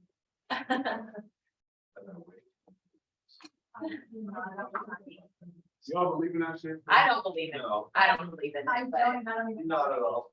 No, I don't believe in it. Like, just like always ask. But I think it's fun, like you said, just to know like where. Yeah. some things in common, but I've seen it wrong. I get triggered by that, because, as a kid, I was really into astrology. Oh, People, oh, you're into astrology, and I'm like, no, it's astronomy. I don't know the difference, so I think, cosmology, when I say cosmology. no, I don't care. People don't listen. Oh. Right. Oh my God. This is the one that's. Vicky, that's nowhere. Are those your listings? No, this is one of the properties on my buyers. Look at. You know what, Morgan, we're gonna write our offer word house. How about that? Yes, we're not saying like. Are you sleeping? Where? Some coffee or something? No, why would you obviously? I know, it's ridiculous. Maybe we can have the same. Oh, do I have more stuff? That's what I'm going to use a gym later. I can drill this. Thanks, Mary. So you're. I have those, so those was. Yeah. Girl, you guys motivate me. It's bad. I teach stretch, but I don't work out. So, I'm trying to get on it. I want like telling someone you're gonna meet up with them, then like you don't wanna cancel on them, that. Yeah, okay, accountability. But then half the battle's just getting there, when somebody's like, okay, just do 5 minutes. because I'm really sorry we don't have food. It has nothing of my fault, I promise, I think that means you need to take a round. I know. You guys, we're about some mac and cheese. We're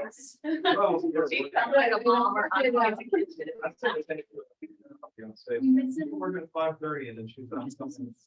Oh, okay. It's like, all right, I'll get you in the morning. But no, it's morning. Oh, yes. Say that. Oh my god. Okay, we're gonna get started. Stacy has written it. I'll let you guys finish. I'm going for it. That's a Marion. That's his Parks Road. Okay. He's got his Parks Road listing. Is it marked in contract now? Yeah. Nice. Is it common for command to just like log you out? For what, Amabula? Command. Yeah. Okay, so here we go. We're gonna write an offer for Morgan. We are going to know that Morgan's clients are going to love this house. We're gonna write an offer. You should go ahead and start the dot loop. Oh, You I know think we- what? And Not I'm live gonna stream, be but it able is to- recorded, Morgan. Sorry, she asked if it was live stream. It is, I have a dark web somewhere. you know what, can I not type on this? Oh. Okay, that's okay. That's probably why we That's okay. didn't do it. That's okay. I'll sign in the dot loop. I just have to look at my password. Should I get my computer? You think? Or you can write it in your book, Yeah, I'm gonna write it in my book. whatever you want. Fine. All right, hold on. If you guys don't already have, or you might have a better way to do it. This is my little piece of paper I've been carrying around since I've been licensed. But I'm sure there is a much better way to do it. You should just like type it up and bring it. Great idea. Let them know. See, I don't. I mean, right? That's like so super simple. It's not gonna be. the You're gonna have to same. like frame that or something. Yeah. Look how beat up it is. Pick up. Now, if Kimberly were teaching, Kimberly has all of her passwords and stuff stored in her, I don't know, keep or something on her phone or fancy like that. Hold on. I need to look. It doesn't look bad when everything just signs you right in. Right, you have everything saved. Where am I? So I get this on. Yeah, I love it. Okay, then you guys ask me questions while I'm looking up what my. I love it. You're so cute. There's no way I can hook up just my laptop, right, to just share? Don't think. See, this is just gonna sign me right in. Okay, I'm just gonna guess. It's hard to type with my. I'm having one with my ear. Yes. What are we shopping for? A mobile phone?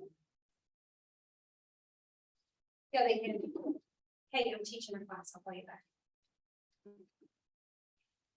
All right. Okay, so let's do, okay, so I'm in dot loop, you guys do command, but you end up in the same place, right? Yeah, yeah, we end up in the same place. Okay, so we are going to add a loop. Morgan, are you watching? Yes, I'm watching. You are not. Okay, well, you were meant to. No. Okay, you know how to get to that. Okay, so we are gonna write an offer for Morgan's property, 1078 Sunny Hill, it should start coming up. 1078, isn't that what it is, right? Yep. There it is. Okay, so we click on it, click continue. What are we gonna do? Loop type, we are gonna do purchase template. I'm gonna use. Just because I'm used to ours, okay? I don't think it's that much different than yours. We're just gonna do the purchase contract. You can upload a photo if you want to and be fancy. Of the house. Just itself. Okay, so we are in here, right? So we're just gonna go right to the purchase contract. Okay, so let me put my paper away, so we don't, okay, so we are in here. You Luke, I'm sorry, no, you're good. I'm gonna get Charles though. You ready, Charles? No. Have you you haven't written an offer yet? No. All right. Where's your book? She's like. What you doing? I was trying to help her out. She has a. Do you need help, Ellen? Are you good? No, I mean, yes and no, so, I don't know if you know this, but we're hosting a, home buyer seminar on September 24th. Nice. It's for, the Spanish speaking community. And so You're hosting this? yes, me and my Nice. team. Nice. So, yesterday I went around and passed out some flyers. Nice. And I went to this restaurant and one of the ladies there, she's like, well, I'm not interested in an actual home, I'm family home, but I do want to buy a home. Oh, and I told her that I was not, that's not really my area of expertise, but I can try to help as much as I can. And I'm just trying to build that connection with her. Yeah, I don't know if I can help her with the And mobile he's home. had I experience. know he was exposed to that, but at least so I can build relationships and she doesn't think like I do her off. Right. But, she'll either come to my seminar or she will send me people that she may know. Exactly. The lady's name, I have no idea. Oh, okay. No. I have a friend that's, he's next to him, Alexander, next to this. Oh, no, well, this lady, this will be her personal, Gotcha. so I'm not.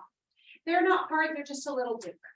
So They are different. just a quick question, do you do like a purchase contract or? Yeah. Okay, you do. Even if it's cash, you still do a purchase contract? Yeah. Okay. They're different. Okay, so we're gonna work on, I'm sure, we're gonna write a purchase contract, Stacy, we're gonna write it on Morgan's house, because we're gonna do an example, because Morgan's gonna go show that house. You're She's gonna write it do on it? Oh, yeah, she's gonna do it. Okay, so the first thing that we do, or at least that I do, I think it makes life easier, is you want to go in and you want to add your people into your loop, because that way then things are gonna autofill for you, okay? So what we are going to do is get out of here. Because I'm just- this is what happens when you're just used to doing things. I didn't even add the people. I told you to add the people, but we did. Okay, so I'm right here at the top of your loop. Also, I haven't even them sign the agreement for like working with me. Can I add that in? Yes. Sorry. It's okay, you're good. Okay, so this is the loop, so we're gonna scroll clear to the bottom, and you're gonna add your people. I cannot speak today.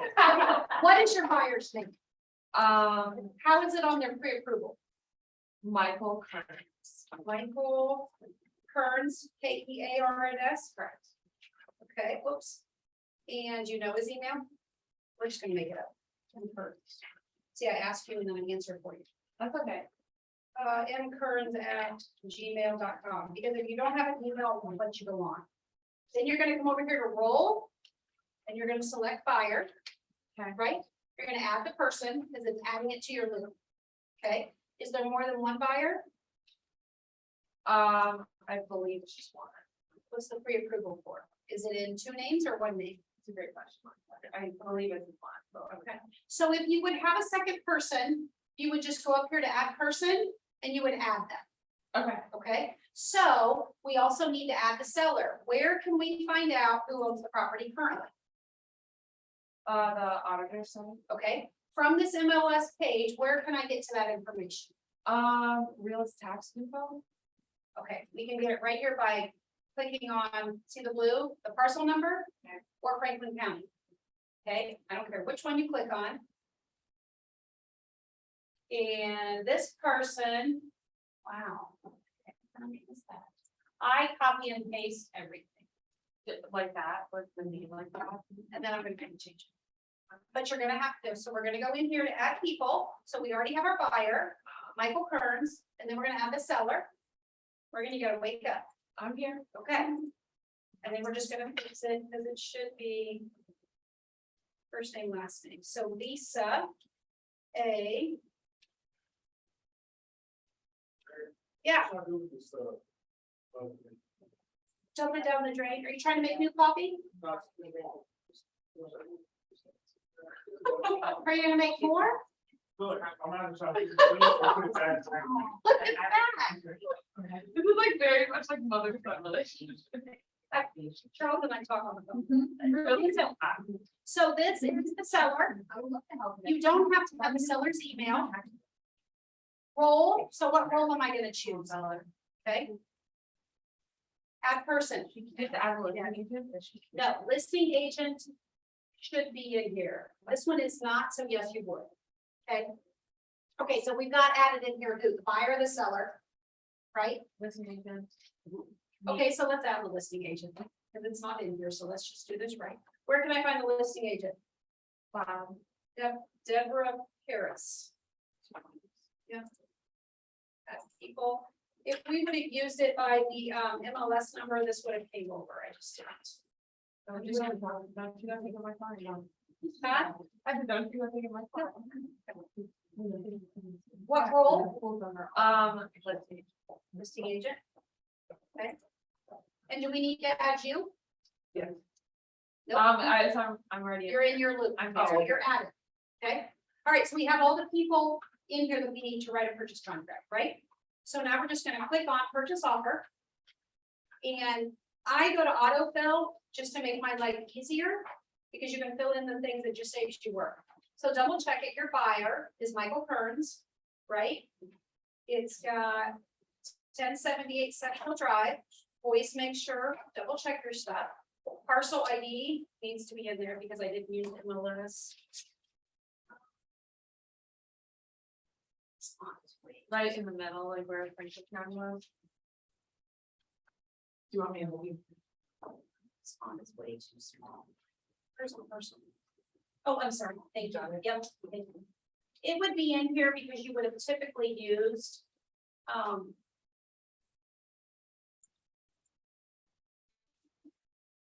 You want me to just write it yeah, down? just tell me what you. 010 You're right there. dash Hold on. 010.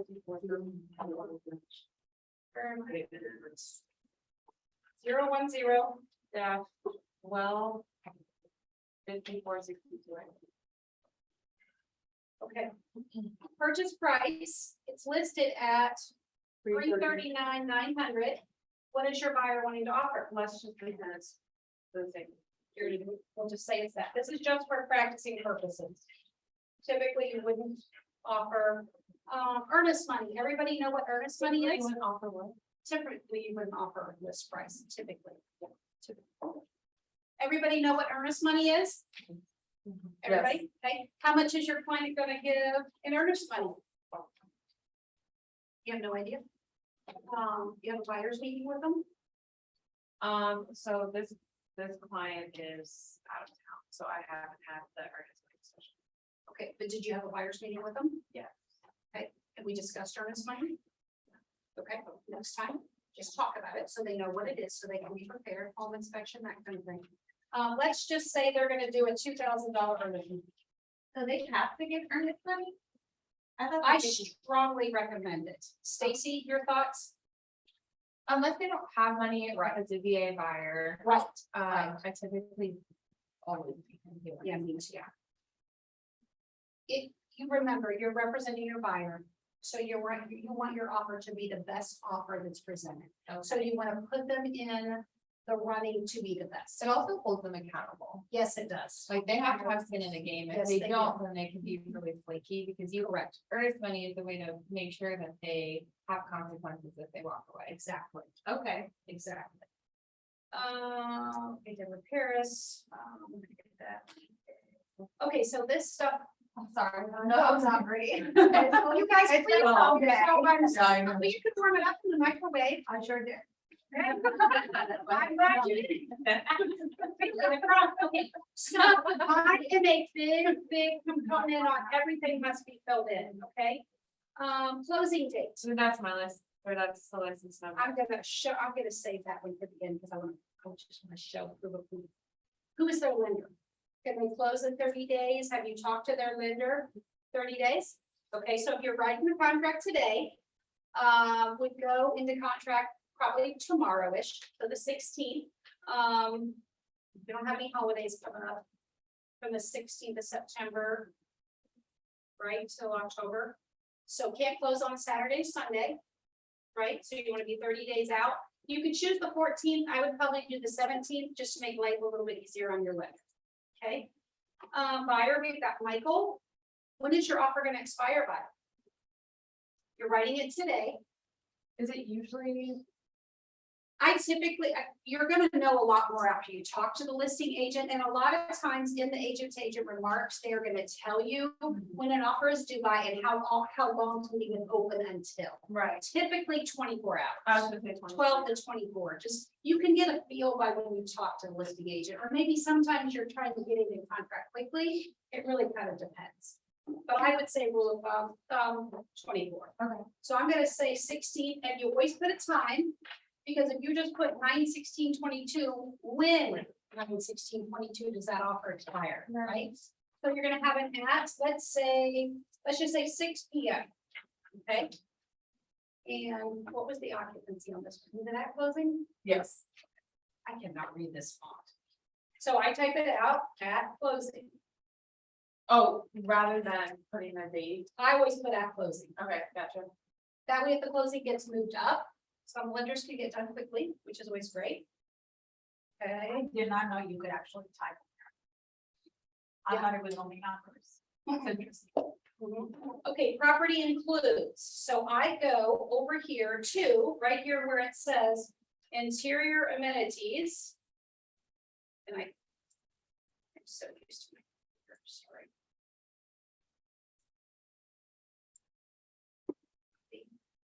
So I'll come over here, I will put that, paste. And then, ooh, I've been working. why did that keep?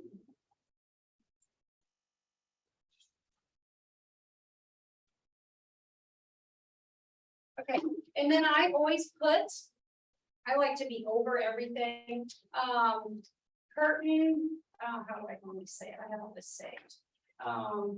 Curtain, rods, blinds, and all window treatments as shown on, and whatever date I showed it. So let's say you showed it today, so 9/15/22 at, I showed it at 5 p.m.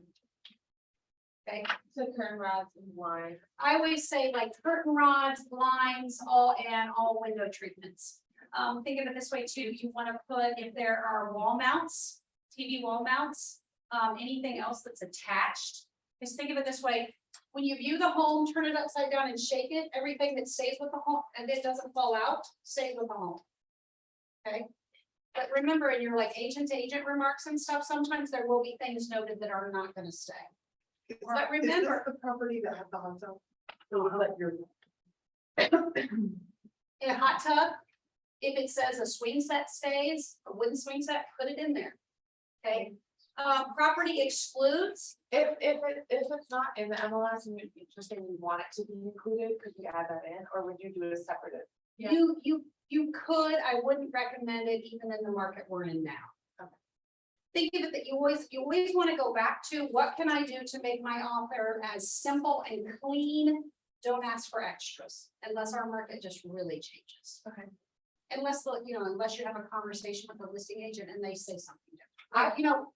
Go ahead. I put what stays and what goes in the documents tab, You put it where? in the documents tab.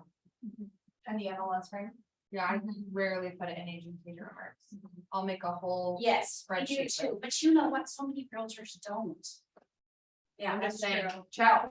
Check the there too, document tab. check document section too. Yeah, good point, good point, good point. You're gonna see when you're viewing homes, some agents put stuff in the document section, like our team does, we put a ton of stuff in, and you know what, Stacy, we do actually too, now that I think about it. Yeah. Because we have what's included, not included, Yeah. but you're gonna find so many realtors, they just don't feel crap out. Yeah, and did you say never leave anything blank, always No. put NA? I do. Okay, so property excludes, what would you write in there? What would be some examples? Charles, Deep freeze. deep freezer, okay. Is anything fine, what's for it? This sticks out to me, with me, like, if you're out in the country and there is just a lot of like tractors or old cars or whatever. Here, I would put that in, something like that, okay?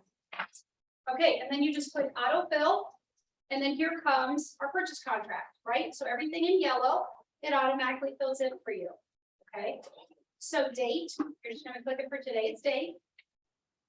Okay, and then Franklin, it's in Franklin County.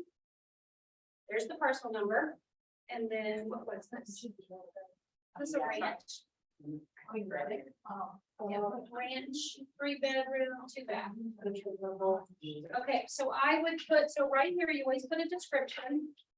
Ranch. What did I say, 3-bedroom, 2-bath. Does it have a 1-car garage? What's it have? 1-car garage. Anything else that's two ranch, 3 bedroom, 2 bath, 1 car attached. If I. Yeah, I've heard all of this. Also. As.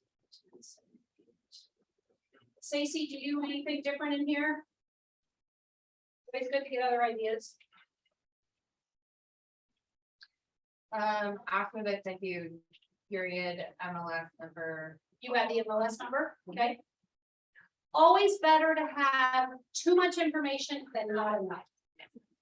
So you're saying right here, you would just put period MLS number, good idea, good idea, okay? And that's really just for whatever lender is gonna look over this and also just make sure and confirm it's the correct MLS number when they're looking it up online. Good idea. And then for the purchase price, do you also write it out? Yeah, you did. I hate it when I get something and people put nothing in here. What are we? What are you doing? I guess Jill just texted me, Jimmy Johnson's. Oh, good, that's good. Okay, purchase price, always write it out like a check. 330, sorry. What? Like I. Oh, 333,900 and 0 cents. Do you do anything different there, Stacy? Nope. Okay. A lot of people don't do this right here. I don't understand why. Additional terms and conditions, something that I would put on there would be like, oh, gosh, I have all these saved.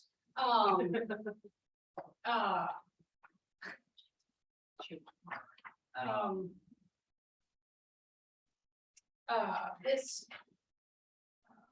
Like sometimes I put if the property was being sold, is I would put that on there. This, You'll put that it's being sold as. yeah, or like, this contract is not, how I phrase that, they don't have to sell a home to buy a home. Not contingent on. Not contingent, thank you, sorry, it's been a really long. It has, hasn't it? It's been a really long week. That would be something you would put in there, and if you notice, if you start typing right here, it starts bringing up things, right? And these clauses, you can click on them and use them. Okay, something else you would put in, this would be a phrase, now remember. Under additional terms and conditions, you may not have enough room to put everything you have to put in here.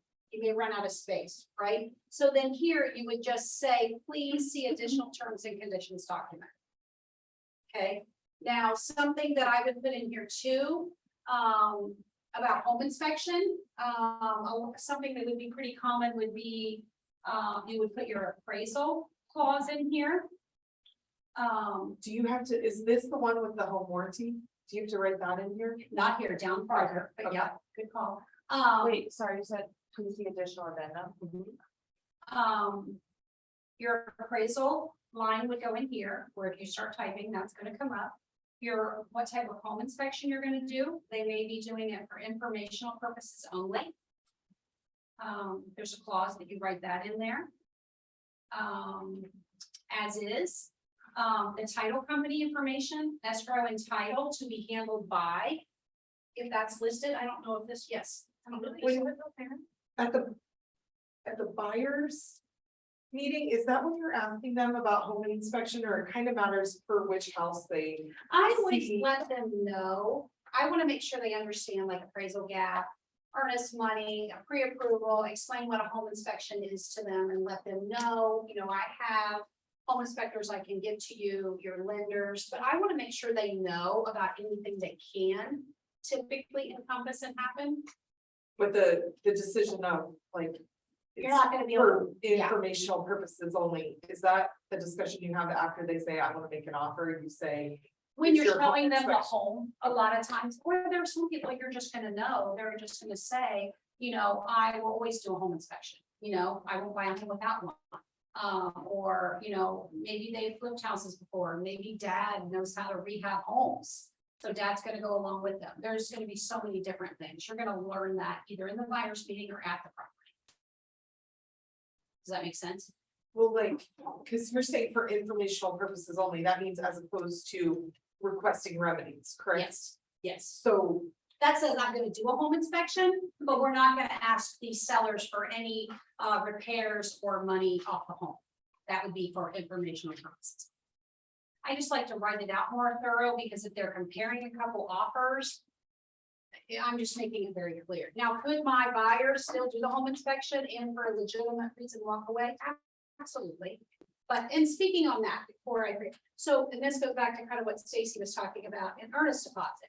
So when you're having your buyer's meeting, you need to make it very, very clear to them. When you fill out this purchase contract and they sign it, you've explained it, they sign it, this is a legal binding document. They just agreed to purchase this home.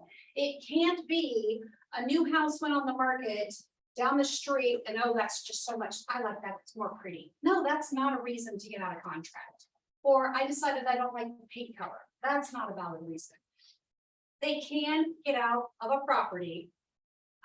Termination of mutual rights, if you do the home inspection and there's something wrong that you truly didn't see and we didn't know about.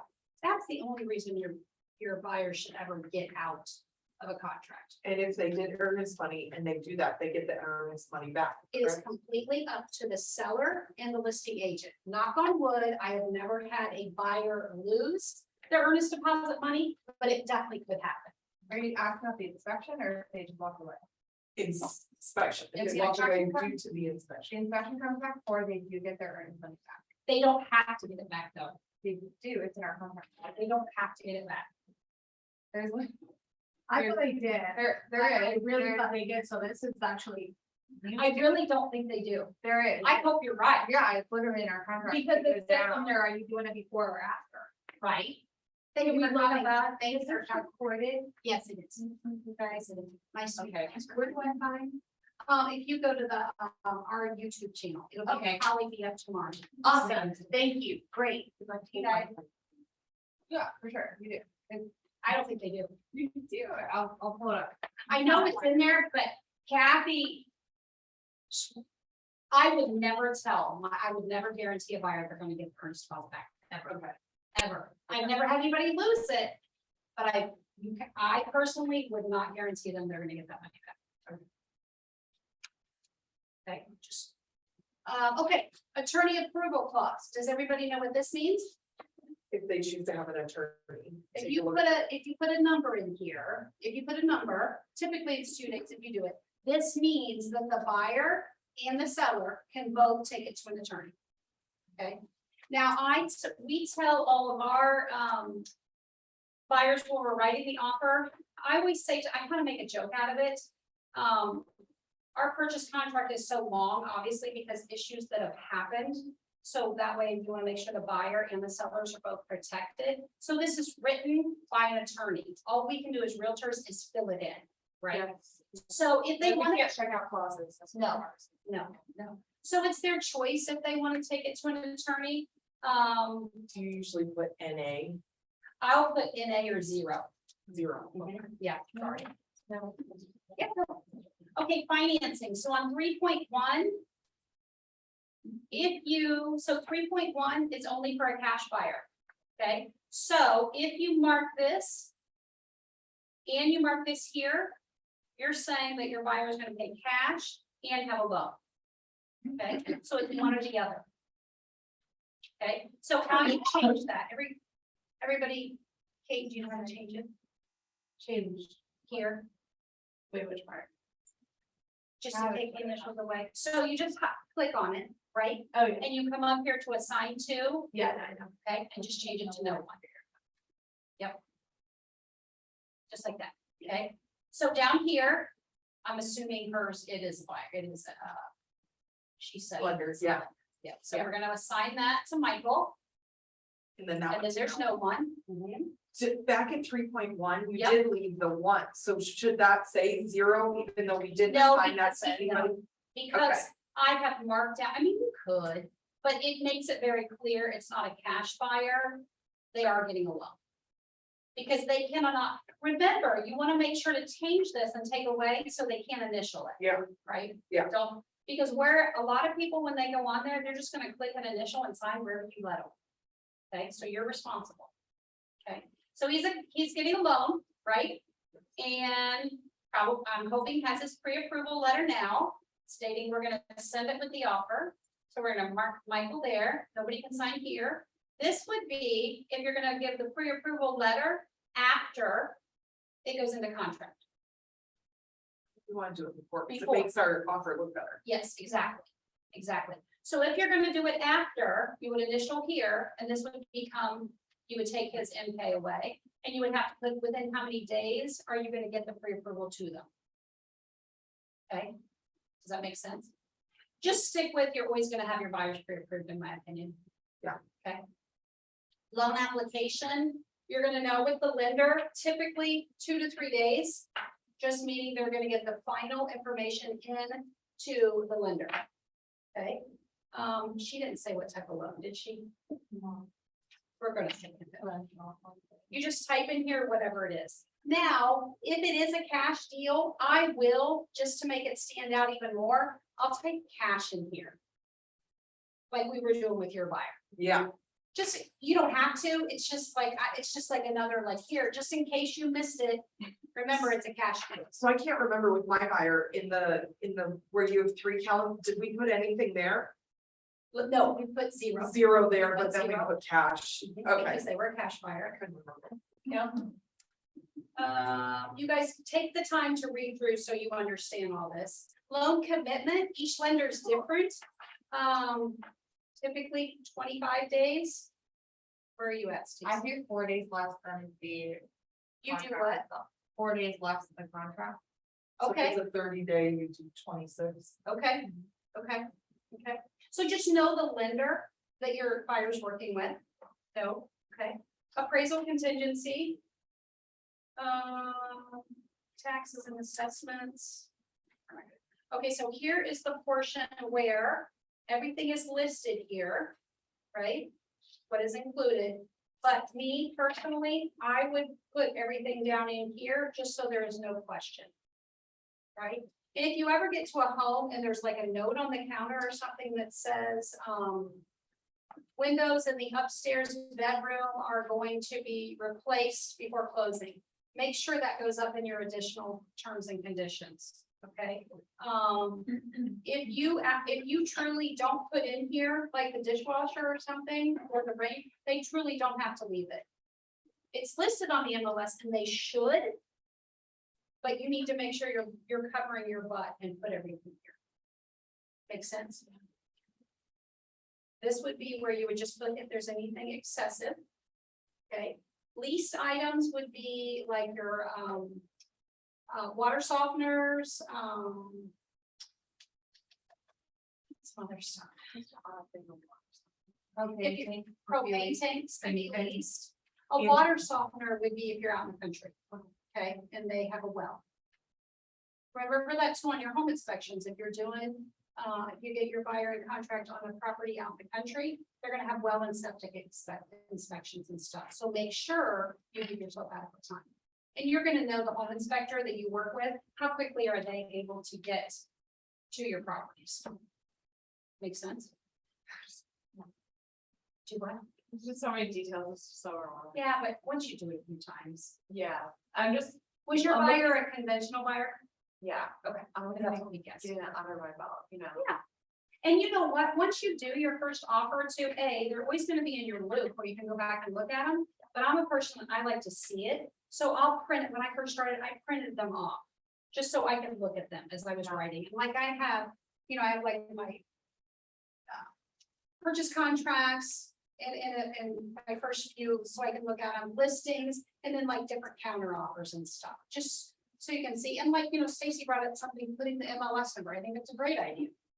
Something that I can add, Yeah. so you hear different things from people. Add it to you have a toolkit too. Yeah, I think I struggled with like understanding the whole timeline of everything. Well, you'll have a timeline. Yeah. And you have to make sure you watch all your dates, because that's your responsibility. you missed a date, you're out of contract. Where does the time? go? There's one actually in you guys' mentee loop that comes over. And you just print it off and you watch it and make sure you won't miss dates. I'll be too nervous to, but No. it would more just be from like. And actually, I think, does Kate, when she watches all the dates too, you're, when you're in the MCM program, you have Kate. She watches everything. Great. It's really nice. Second line. of defense. Yeah. Okay, home inspection, you just need to know how, the home inspector that you're referring, how quickly can they get there, right? Get there, get the report done and get it back to you, so you can go over it with your buyers, right? Mine that I use, they're typically 5 days, I know that you can get there, get it back to me, and I've got plenty of time, but put in whatever safe date. A lot of people use 7, if you wanna be, depending on the market, you can also add like business days, so that means the weekends don't count. Just depending on how many offers are. So I don't have like a home inspector, but I've been asking people I know for. You're with who, Jill? She. She'll give, yeah. Okay. You guys as mentees too had in, habitation investigation, they were in. But talk to other agents, Yeah. you know, ask Jill, who is her go-to person? Right. Right, and sometimes buyers have their own, you know, or a family member, but you want to know a safe date, because remember, like if this goes into contract tomorrow, so your 7-day ticking clock starts tomorrow. So at the end of that 7 days, your home inspection is done, you've gone over it with your buyer and everything's okay, you're moving on. If the home inspector that they choose can't get there till the 8th day, you're either gonna have to ask for an extension or you just went out of contract. Okay? Now, request to remedy, that's if your buyers after the home inspection want a few days to discuss, then they're gonna ask for changes.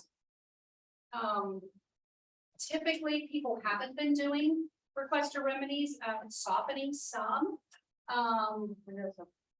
It just depends. This is just a time where you're getting the report back and you're going over it with them. And you, the buyers and the sellers are trying to come to an agreement about maybe they want money taken off instead of repairs or fixing things. So you would either put a number in here or 0. Okay. Okay. Do you guys have any questions so far? Is it overwhelming? When you said a country place and it has well and septic, should we have made the home inspection as opposed to 7 days? You make it longer? Because that's separate from just an inspection. That's like another person. It coming is, out, but correct? they're typically, you hire them, like, when you go into contract on a home, your buyers are typically, the very next step they're doing is writing you the check for the earnest deposit and calling the home inspector and getting the well and septic test set up. So they would get, that's a different call though. So that's almost like 3 calls and they're trying to set that all up. Yep. So that's where my buyers they get it. Yeah. Your buyers were just difficult. to be Yes. honest. They were difficult all the way around, but you learned a ton, I did. you learned a ton. And this is solidifying it, because now that I've gone through it, it's much better. Sometimes the inspector will do all. Yes, inspections, yes, So it's not they will. will call necessarily. Right, And if they don't do it, like they have people under a team, will coordinate. right, So depending on, like, if you go to a smaller company, like an individual inspector versus like Lincoln, right. they probably just do it all for you. And it's actually happening all at the same time, the same day, so. The inspector that my clients, they didn't go with my suggestion. No, they did not. And they got an inspector that refused to share the inspection with me, and it was 167 pages. What? Yes. And it took 2+ days to get it. He wouldn't So give her we the basically report. went We out were of down to contract. the wire. Like literally, we basically went out of contract because we ran out of time. No, Well, you didn't. No, you were fine. You were fine. You met Had the they gotten it, had the inspector gotten to us sooner, Yes. maybe we wouldn't have. I It have, wasn't, none of it was ideal. none of it was ideal. I've never had, No, they did not know him. I even asked after the Oh, fact, I right. said, had you used this inspector before? And we're happy, and they're like, no. it's just- it was I think the they went with the cheapest one that they, horrid it home was. inspection report I've ever seen. And he would not give her a copy. Would not. But it took him like And It the was buyer, almost 2 days But to the get buyer it to would them. receive the copy, so couldn't the the buyer? buyer would even respond to get the copy to Fawn. Yeah, then she. Yes. Oh. Yes. Your But I- buyer was sure. Why? I have no idea. Yeah, it's. The whole situation was. Dad was buying the house cash For for the kids. kids. And dad felt as though dad moved out of state. He felt as though since he was paying cash, it was cash and whatever he offered on any house, his magical number was 230, right? And so this house By was, God, it's cash and I'll win. it was listed for 285 at first. Went down to 269.9 because I refused to show them any house that wasn't on the market at least 2 weeks. Yep. Because they were lowballing Every, so much, like I was taking them on day one and then they'd offer $40,000 under, I was like. Why am I taking you on day one? So Did you make a Facebook post about getting an offer accepted like way below list price? Was that you? I didn't say anything about this price on there. it was 5 counters. Yeah, Five they wanted to counter more counters. and I was like. We Oh. finally Poor got Dad. to agree on 5 They counters. were- Yeah, they went. Yeah, I was like. We Anyway. stayed here the one night until We're 11 something. Yeah, Yeah, just for, I have never had a home inspector not share a report. And then ever. after all that, you fill out a contract. Yes. yeah. And it was Did all you over, hire them? it got down Me to, too, taking a break. What? It what was did it exhausting. do? The It was difference, months of exhaustion. They were my first. Bless your heart. I was driving an hour plus one way to show them because they were looking. Have you ever been to Crazy Bird? I have. I've been there. Crazy Bird.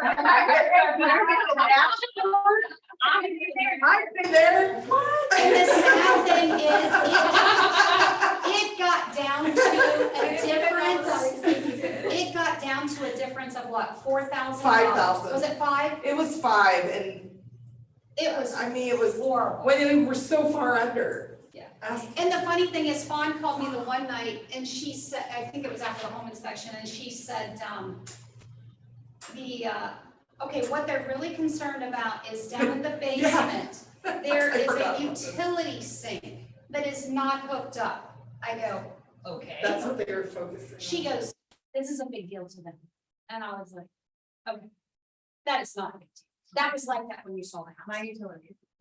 Yeah. Right, that's what. So they were I looking did at. this, so finally Fawn gets the report, finally, the very last day. I said, send it to me, it was 167 pages long. And I asked her, what are your buyers, what are they asking for? And she goes, they want that 0 turn mower. They wanted a 0 turn mower. And I was like, They want that thrown in.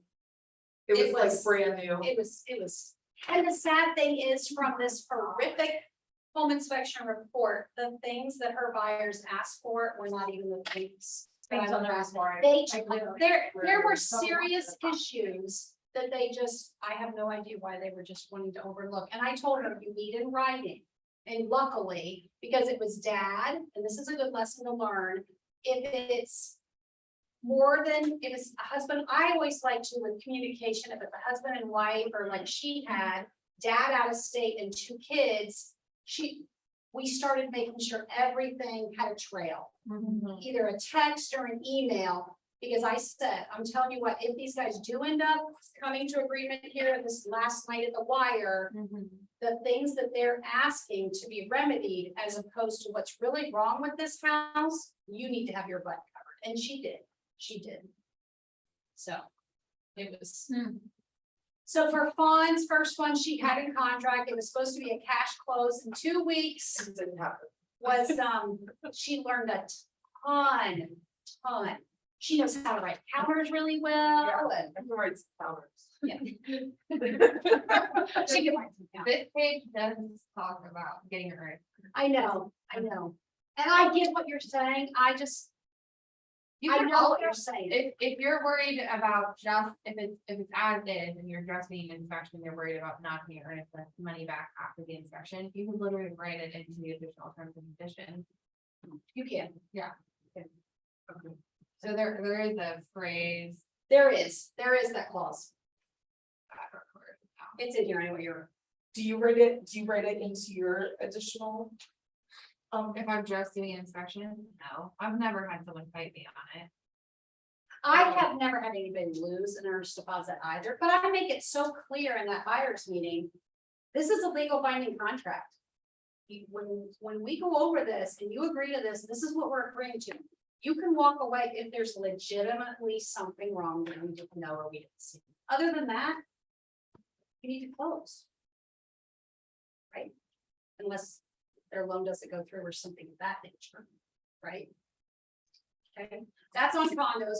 Yours doesn't have a condo. Okay, home warranties. I just wanna double check because this is, like, I wanna be able to go back and watch this again and this on YouTube. And we've gotten kind of sidetracked on stuff, so it'll probably be interesting to listen to. I forgot. I said I forgot we were being. That's okay. Oh, man, I just. For me, honestly, I feel like, They don't want you to. no, not honestly, open. I feel like though how you learn is by like real life experiences, right? I mean, that's how I think. But it's more terrifying that way. Real life is more terrifying. Like, I don't know. I am just afraid I'm always gonna be in a situation where I'm put on the spot or like I don't know how to do something. So you ask, You have a mentor. you have a though. mentor, you ask for help. Yeah. It's okay. That's what's so awesome. It's okay, is you're just somebody ask. to, like a phone call away. Yeah, just ask. Okay, remember it had a home warranty, right? Me just like confessing my fears on the YouTube. That's okay. Everybody's been there. Okay, so we're gonna put that in here, right? Because you wanna write it in. So this will Was be it a cost 650? for the The buyers. seller, no, or the the seller, Okay, $650. So write it in here. Don't write it out. Because this seller is already saying that they're gonna pay it. Everybody knows what a home warranty does? Yes, no, maybe? There's Jimmy John's. You can all run and get food. Everybody know what a home Here. warranty does? He's walking. Who knows what a home warranty is? it covers the mechanicals such as like the hot water tank or the heater, Okay. like the furnace, maybe, does it cover refrigerator? All appliances. Okay, and now I Different know home America's warranties are preferred different. home warranty does washer and dryer. It does. Now, So- if your clients currently have a home warranty program with America's Preferred Home Warranty, thank you. If they currently have a coverage through America's Preferred Home Warranty, the washer and dryer and the, I think they added, I think it was sewer line or To something. the street. Yeah, They added that to the does not automatically go into effect for clients that currently have a home warranty. They would need to call. But now on their annual review, they told us the other day at Bold, we'll get an email and they can ask to add that. But just knowing if they currently have a policy now, even though Americans Preferred Home Warranty is covering the washer and dryer, that client is not unless they make the phone call. So just know that. And they're also covering now electronics and stuff. I think it's like $199 or something. But there's several different home warranty companies. America's Preferred is just KW's preferred. In America, too. It's- Thank you, Vaughn. Will is supported tonight. Wait, I have a question. I didn't know that they were covering Gapland or, They just started it. They announced it. was like that 2 for their months ago. basic plan? Yes. Yeah. Those the washer. I'm and like, dryer went well, up. I'm having an issue with the throw line right now. The plan went up. Yeah, I forget how much it They went up. haven't closed yet. Is it $599 I or think so. $575? No, I think it's. We used to be 590. 460 on a buyer. 460 on a buyer, so I think it went up 100. I think I asked for one at 640. With American. And maybe you'll get the electronics covered. Hold on, real quick, the, I can pull up their website. here, the guy just sent me. Yeah, because I signed. My up. buyer had to pay an extra $6 for one today. The America's Preferred guy just sent me.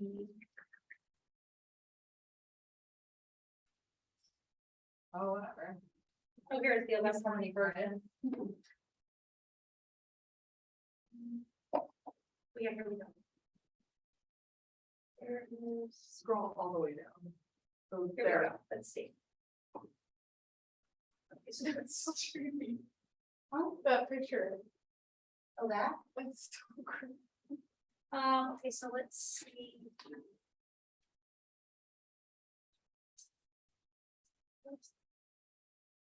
have it. It used to, I know they used to. just on the have old one, ours. it was right on oh, here we go. Okay. Okay, so single family, $425 is base with $100 deductible. And that now includes the washer and dryer. I thought the price went up. No, that's not it. That's So then not- it's that not must be yours. preferred, it's American, okay, hold on. America's It's not the preferred, preferred. I have it up, hold on. You And do? this is it right here. He just sent it to me. but This is, no, what Juan's talking about is the other company, no, I'm talking No, about this one. she's talking about this. From one. Volvo. Yeah, But we were just he- there. He said it went up from 4. I mean, I talked to He him. like, did. oh. No. Oh, maybe he's doing 460. It was a $50 deductible. Is that what he's doing? That's what he's doing right Okay, it was there. 460. Yeah, So there what- you go. That's what you said. Okay. Yeah. I guess that's it. So Why I- did I write 640 into my contract? And then wait, here, down here. So down here's their new optional. See this? Whatever, I can- But it does include washer, dryer, and it's sewer too. Where's the sewer thing? Is that That's what extra? No, that's in their base plan Got now. fire crews in there too. Fire coverage. Can you guys read it on the screen better than I can on here? This is tiny. Nope. Yeah, I don't see where it says stand, but he said it verbally. Yeah, you did. He Did said, he send me the? that looks old to me. I don't know That's why. what I'm wondering now too. I have the sheets, but they're at home. Clearly, I wish I had brought one. They're probably like around. They may be outside, but I do know washer and dryer is now included and the sewer line's included too. I don't remember the price. I don't remember the price. Okay, we need to keep moving so you guys aren't, I don't want you guys late. Title insurance, you need to read through this so you understand the contract. Utility charges, read through this. Earnest money, 2,000. Preferably they pay it right when they go in contract, not 3 days later. He said it should be old. He did it. That's what I thought, yeah. I was gonna say, He dropped off I'm his card, the new guy's card is out there. Dennis. His name's Dennis, right? It's, Yeah. it's for Dwight. Dwight. Pig. Thank you. There we go. Yeah. I read it today. He's Dennis, he's Dwight, I how can- much is it? But it's $4.99 for There a we go. $100 deductible or $5.35 for I knew 50. the price was up. Yeah, I was like, that's the old. That's And it'll show in there that it's, I'll get them for, here, I can get them for everybody. Okay, read through all this, you need to understand this. I wanna get. I have this. it. I got some involved. Okay, Yeah. closing, this was auto-filled, right, October 17th. Final verification of condition, do you know what that means? Whoops, I can't even- Like the walkthrough, the last walkthrough. Yep. You want it in within 1 to 2 days out. I like to, this is just a personal thing, I like to do my final walkthrough the day of closing, right before I head to the closing table. And the only reason that is, before I became a realtor, my husband and I purchased a property, the realtor we used for life. First off, never explained a purchase contract, never read it to us, never anything, I just initialed and signed anywhere she said. But we never did final walkthroughs or anything, we went to closing, purchased a home and went there, we gave the buyer or the sellers a week extra in the home because they were in an accident. When we got there, it was a house we had purchased to fix and flip, it was already a finished basement. A friend, while they were moving them out, actually disconnected the sump pump, the entire basement was flooded. And the sellers knew it the day that we were in. Because they had actually tried to submit an insurance claim. So that's why I like to go to my walkthrough right then and then go to closing. So you do it, I you do do it the one- day. I put two, I always put two in there, but that just means it's within a 2 day. okay. So you don't do it with the client, Yes, you do, so you meet them at I the meet property. them at the property and then I go to the closing. And it's kind of exciting for them, you know, it's like, you know, this is it, it's almost yours, you know? Possession is closing. If possession is not at closing and say it's a week later or something, always make sure you put the date that they're gonna take possession and what time of day are they gonna take possession. Because if you just put, like if we just put, say, 10/17 and say that was a few days after closing, okay, what time on 10/17? The buyer has a moving truck scheduled, they're moving in at 8 AM, but the Yes. seller thinks that they have until that night, so put a time. Okay, duration of offer, you got a time. Time for the possession, you said? If it's not the day of closing. Okay. Down here, from right here down, brokerage, all the way down. Both sides, all is to be filled in, all. Both sides. And our, Big pet peeve. That's why I passed around those little cards. The information is on here. Now, to make your life easy, I'm gonna teach you a trick. If you're on the MLS. And let's say, what's this girl's name? Deborah Paris. You can search realtors right up here, the same way you can a address. So Deborah S. Paris, where is she? Right here. Right here she is. Here she comes up. Here is all of her information. You can just copy and paste it, right? Don't submit a contract without everything from brokerage down done on both sides. Fill it all in. is that our information on left and hers on right?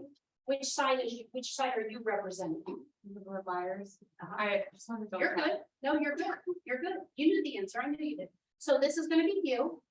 Most listing agents, when you pull it over by the MLS number, they should have everything filled out themselves from brokerage down. Okay.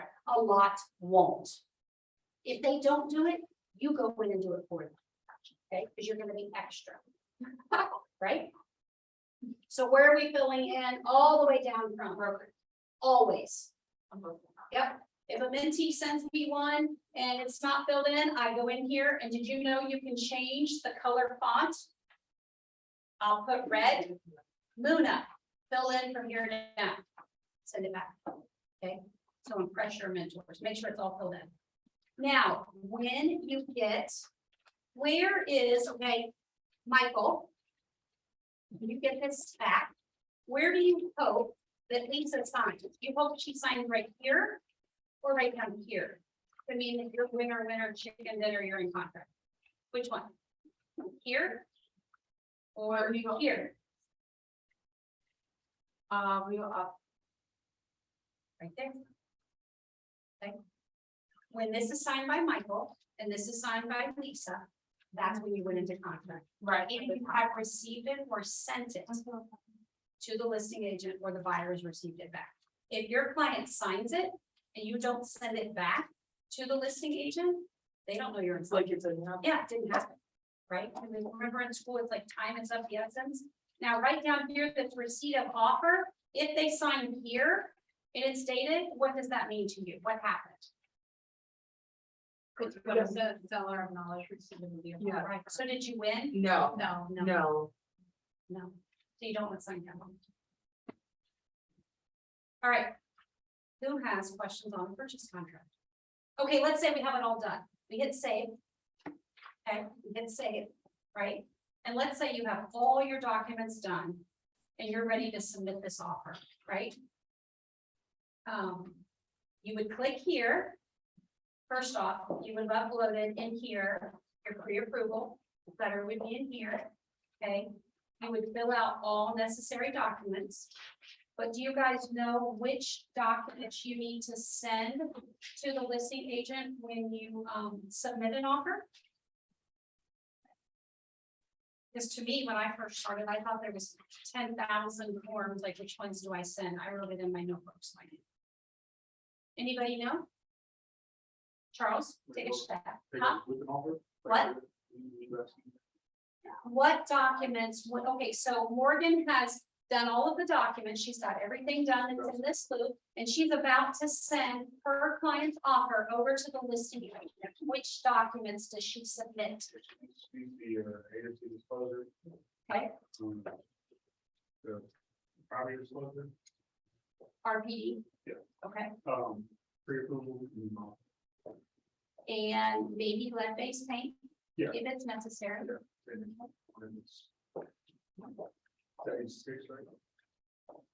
No. I'm tired, what's the year? 78. 78, you're close, you're close. Okay. So, do you know which ones? So, and this is Your pre-approval letter, okay. or proof of funds, if it's a cash offer, you need proof of funds document. Okay, you would need your purchase contract, the agency, your RPE, and if necessary, your lead-based payment. If your buyer writes a letter to the sellers, you would add that in the miscellaneous and send that over. A listing agent may or may not present that to their sellers. Sometimes it works, sometimes. it What year was it was? Huh? Was this a one base thing? No. It wasn't. So you're saying just to upload that under the middle? Your no. So what you're gonna upload in the miscellaneous would be your pre-approval letter.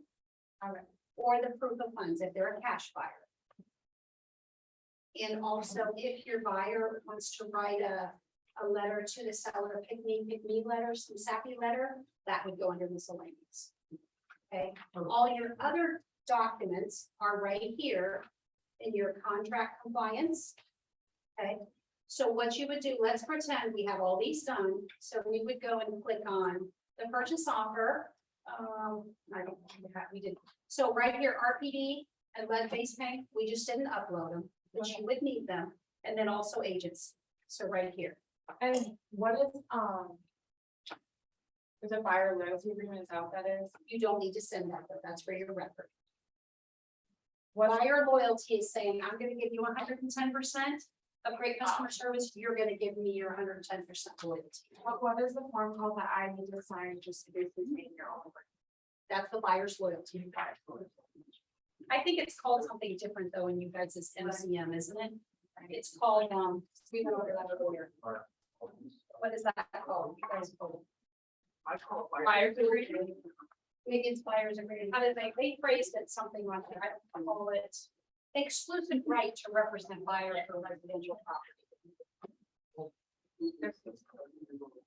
Okay, so once you click all of your documents, typically there's gonna be 4. Typically, okay, once you've clicked on them here, You gotta go for it. I'm just going to do it. Yeah, do it. what do you get? We're talking about food. Yeah. Good. Hey, Erin. Okay, so once you have them clicked over there, right? All you do is come up here to this button and click share. Okay. And you're gonna want help the first time. Oh, Okay, can you show her? Yeah. Show her, when you did people, did you show her how to add Jill? So Oh, Jill, can you very show good her point, that? very good point. Okay, 'Cause that's where I messed up. Charles. Sorry, 1 second. Listen, Devin, make sure you listen. This is really important. So when you're in the Minty program, and probably her, Stacy, but she probably sees everything you put in the loop, right? I do most of their paperwork. Oh, you do? Yeah. Well, look at you there. Wow. She doesn't really need to know a lot of what you're teaching. Yeah. Nice. You're gonna be an overachiever. I know. Okay, so all you do is you go up and you add people, and you're gonna put your mentor's name. So you would put Jill Campbell. And right here is the important part. You have to click add to my team. Okay, when you click add to my team, and then you're gonna add her email. Okay. So that she can help. So what happens is when you click add to my team, I messed up. There's something. Yes. email, I did it. you put Jill at kw.com and anyone, okay, whatever, and then roll, you would just put, It doesn't say that. I don't think it says. I have- You can spell that. You could put any, Yeah, I thought it said does it say mentor? Is there something? there was something. What did we put? Or admin, like that. Maybe it was I would admin. put admin. Okay. Okay, so admin, and let's just do, what is her? Is it Jill Campbell? I think it is. Probably, oops. We're gonna make it this. Do you always share like hand edit in private with your mentor? Say that again. You're good. Are they always sharing as hand edit in private to a mentor? Okay. Because a lot of times if they're in a rush or something, I'll go in there and edit or fix or whatever, just so they're good. So how is that, what is adding to the team? Like, why have to click that instead of just sharing? Because so when she just did that, Jill's gonna get an email that says Morgan wants to share a loop or a document with you. And if we click yes, then in my actual dot loop system, like if I go into, well, here we'll go out.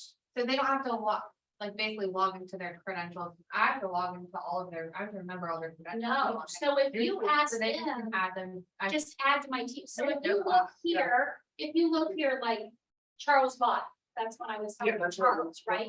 Or like Fonz, I think I archived it. I archived yours, there's Yeah. Luna, and it started getting really confusing.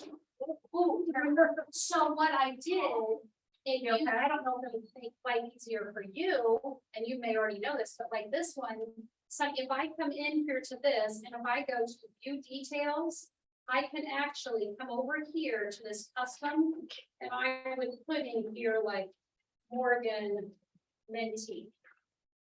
I would probably put, honestly, I would probably put like Jill Campbell Minty. So it pops up, but it does pop up in your loop. Yes. Yes. It's I don't know if I want awesome. to do that. You know, like that. That would drive me nuts now. Well, it was bugging me at first Eight because, people on my team, I don't well, know. exactly, it was because like Kimberly was on vacation, right? So I was helping Kimberly with all of Charles' offers. I was working on one with Fawn and then Luna, and when I went into my loops, I was like, okay, let me think, Fawn's address was, and it was just like, so that's when I went in and added this. So it didn't, like, I know, this is, you know what I mean, and the others are mine. Because otherwise, it was like, I was trying to memorize all their addresses and it was driving me nuts. I wish there was a way for us to do it in dot loop as a team leader, or Yes. a mentor, where I could just see that side and see my side. Yes, Yeah. yes, but this is really nice. But see, like, if you look at Charles here, I don't know. if you look at Charles, I could actually go in and see, and I could be on the phone with him and see everything that he's actually doing. Not much, no. You know what I mean? I can physically see it, like, okay, Charles, I'm looking, go in and work on your counter, let me see it, and then I'm gonna look at it, or like Fawn. That part's It was it's really very- helpful for me. Yeah. I needed it. And I can see real time what they're doing, but it did get confusing until I marked like, oh my gosh, whose address is this one? Yeah. And I couldn't figure out how to do it at first, so all you have to do is just click on it. And then go to view details, right? Right. And then it's right over here, and you can change this to whatever you wanted, which I didn't know that. Can you go back to your filter, see if you can filter, Go where? go back, Okay, here, no, keep going. okay. I tried something with filter. Can you filter it so you can just see your transactions and not theirs? Well, and see, that's the thing too, like mine is set up since I'm part of Kathy's group.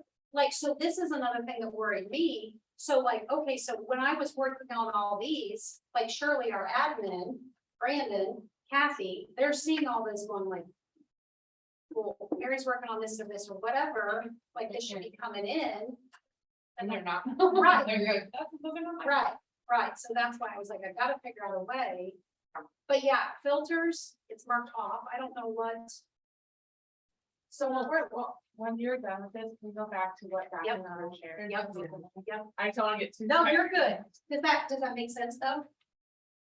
Yeah. Okay, so It's an option B. yeah, option B. It's just nice because when they're not sitting beside you, you can physically see what they're doing. Yeah, do you ever go on vacation? Yeah. Is that my Hey, you question? know, Never mind. We made, so Right.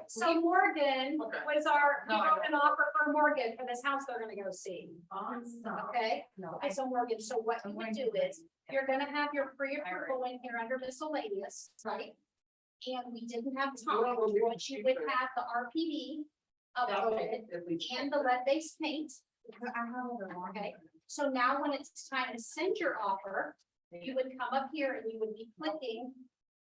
Let's pretend notes is the pre. You said there's only 4 of those, you searched 3 though. Oh, the agency one. Okay, so you're gonna have your purchase contract, okay, your agency. RPD, I don't even know if I can, yeah, I can't. click. Okay. RPD, lead-based paint, okay, but then you would have your pre-approval. Okay. Or your proof of funds for cash. Okay, then you just come right up here to the red where it says share. Click share. Okay, now at first, you're gonna be sending them to Michael, right? Because that's your buyer and you want him to sign everything. Yeah. Right, so we've got Michael checked, so you would come down here to attach PDF email. I always click that there. I don't know why for sure, but I just know when I became a realtor, Kimberly told me I had to check it. We're gonna check. PDF, yeah, Oh, yeah, always. always, always. I don't even question, it, you just check it. Yeah. And then put a note here to Michael. Hi, Michael, you know, you've already gone over all of his documents with it, right? Just put a note, and then we click share. And only Michael, not Jill. Well, because in the first stages, Michael, you're gonna go over everything with Michael. Michael has to sign it. You're always gonna go over it all with Jill first, right? We're adding her to the team. She's looking at what you're doing, okay? You're good. Jill says, okay, you're good to go. Okay. Michael can sign things, all right? So you gotta get all Michael's signatures. Okay, let's pretend Michael signed them all now, right? Yes. You're gonna get an email to let you know he signed it. And in the loop, it's gonna say right over here. It's gonna say signed, right here. But you're gonna get an email too, okay? So now we've got everything back from Michael, okay? And you're gonna send to, Paris, I think was the agent's name. Okay, so we're gonna unclick Michael, right? And you're gonna, Deborah Paris is the listing agent. So you click her, always click attach PDF email, just do it, okay?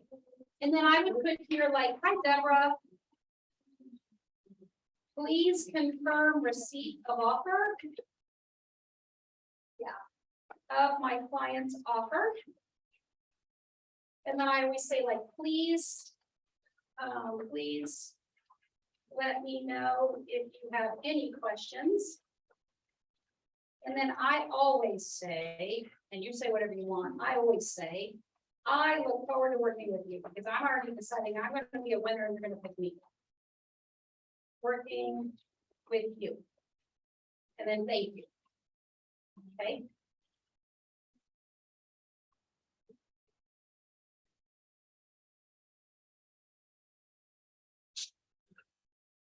Good. Then all you can hit share. In the same documents. You send them all at one time. Okay, those four. You hit share. Then you pick up your cell phone and you text them. And you say that exact same thing that you sent here. You pick up your, and you text them. I text you. Okay, you made it sound like you. I mean, you can call them if you want. I like things, you can do both. Okay. But you want confirmation both ways, because a lot of times realtors are out and they're really busy. They're not gonna see this loop just came in, but we're gonna see our phone. We're gonna see that you sent a text message. The worst thing you wanna have happen is you work really, really hard to write up this offer. And you write up this offer and you don't put anything down here because you're not being, I don't know what you're being if you don't put anything, you're sloppy. Yeah. And you don't text them and let them know, and they've got so many emails or whatever, they miss, they never see that you sent an offer, Yeah, right? okay. Make sense? Thank you. Helpful. Wait, how can you not see that an offer came in? Just be so busy you miss it. But how? If you're being sent to your document. It happens. Really? Yes, it does. Yes, it does. Yes, it does. Yes, it does. I always put in the dot loop, I always put that there, please confirm, and I turn. I mean, don't get me wrong, I take another step and I send them an email. So I send mine from that loop and I send them an email and I send them a text message. I'm just trying to figure out. So you do it all three ways. You do all three. I do. Okay, there's nothing wrong with I that. download them and I send them PDF and I. But they definitely do, or they don't know get how to missed do it. because they don't know come in through the loop. Some people, they just come in through your email, and honestly, they just miss sometimes. I'm gonna do that every time I see you now. And that's a really bad feeling to know, maybe you wrote the absolute best offer, and they just. Sure. Okay, is there anything else I'm missing? No, you're gonna go win. I'm gonna win if we write it. I mean, If, we haven't seen the house. I don't know if we like it. but you're gonna write it online. Okay, yes, this is true. Yes. Morgan, you're gonna make a plan. Yes. They said I do. We want to write an offer. I'm like, I haven't seen the house yet. Yes, we will. Write an offer. We Yes. will write. The best Yes. house in the market for you right now. Go for it. Does now do you guys remember how you found the realtors and all their information? Because there is no excuse for not filling in all the page, the last page, period. Gotta be filled in, right? Because you want to prove to that listing agent that what, you are the most confident, best agent, and they want to work with you, right? Questions? Yes, I don't know how relevant it is, but I think earlier, that if your buyer submits one of those personal letters, that the listing agent doesn't have to give it to their, they don't have to. but why would they not? They just seem. I think legally they don't have to, right, Joe? Well, then why would they? Not? I don't know, that just seems, why would we not? Maybe the seller. Some sellers don't, Well, yeah, if the seller, I guess the seller said they all want to hear that stuff. right, Fine. some sellers don't want to hear it. Yeah. You know what, if my buyers want to, I'm like, you know what, I'm gonna send it over, it can't hurt anything, I was listening, anything doesn't present it, they can present Or it. like a soft, they don't want to hear a soft story.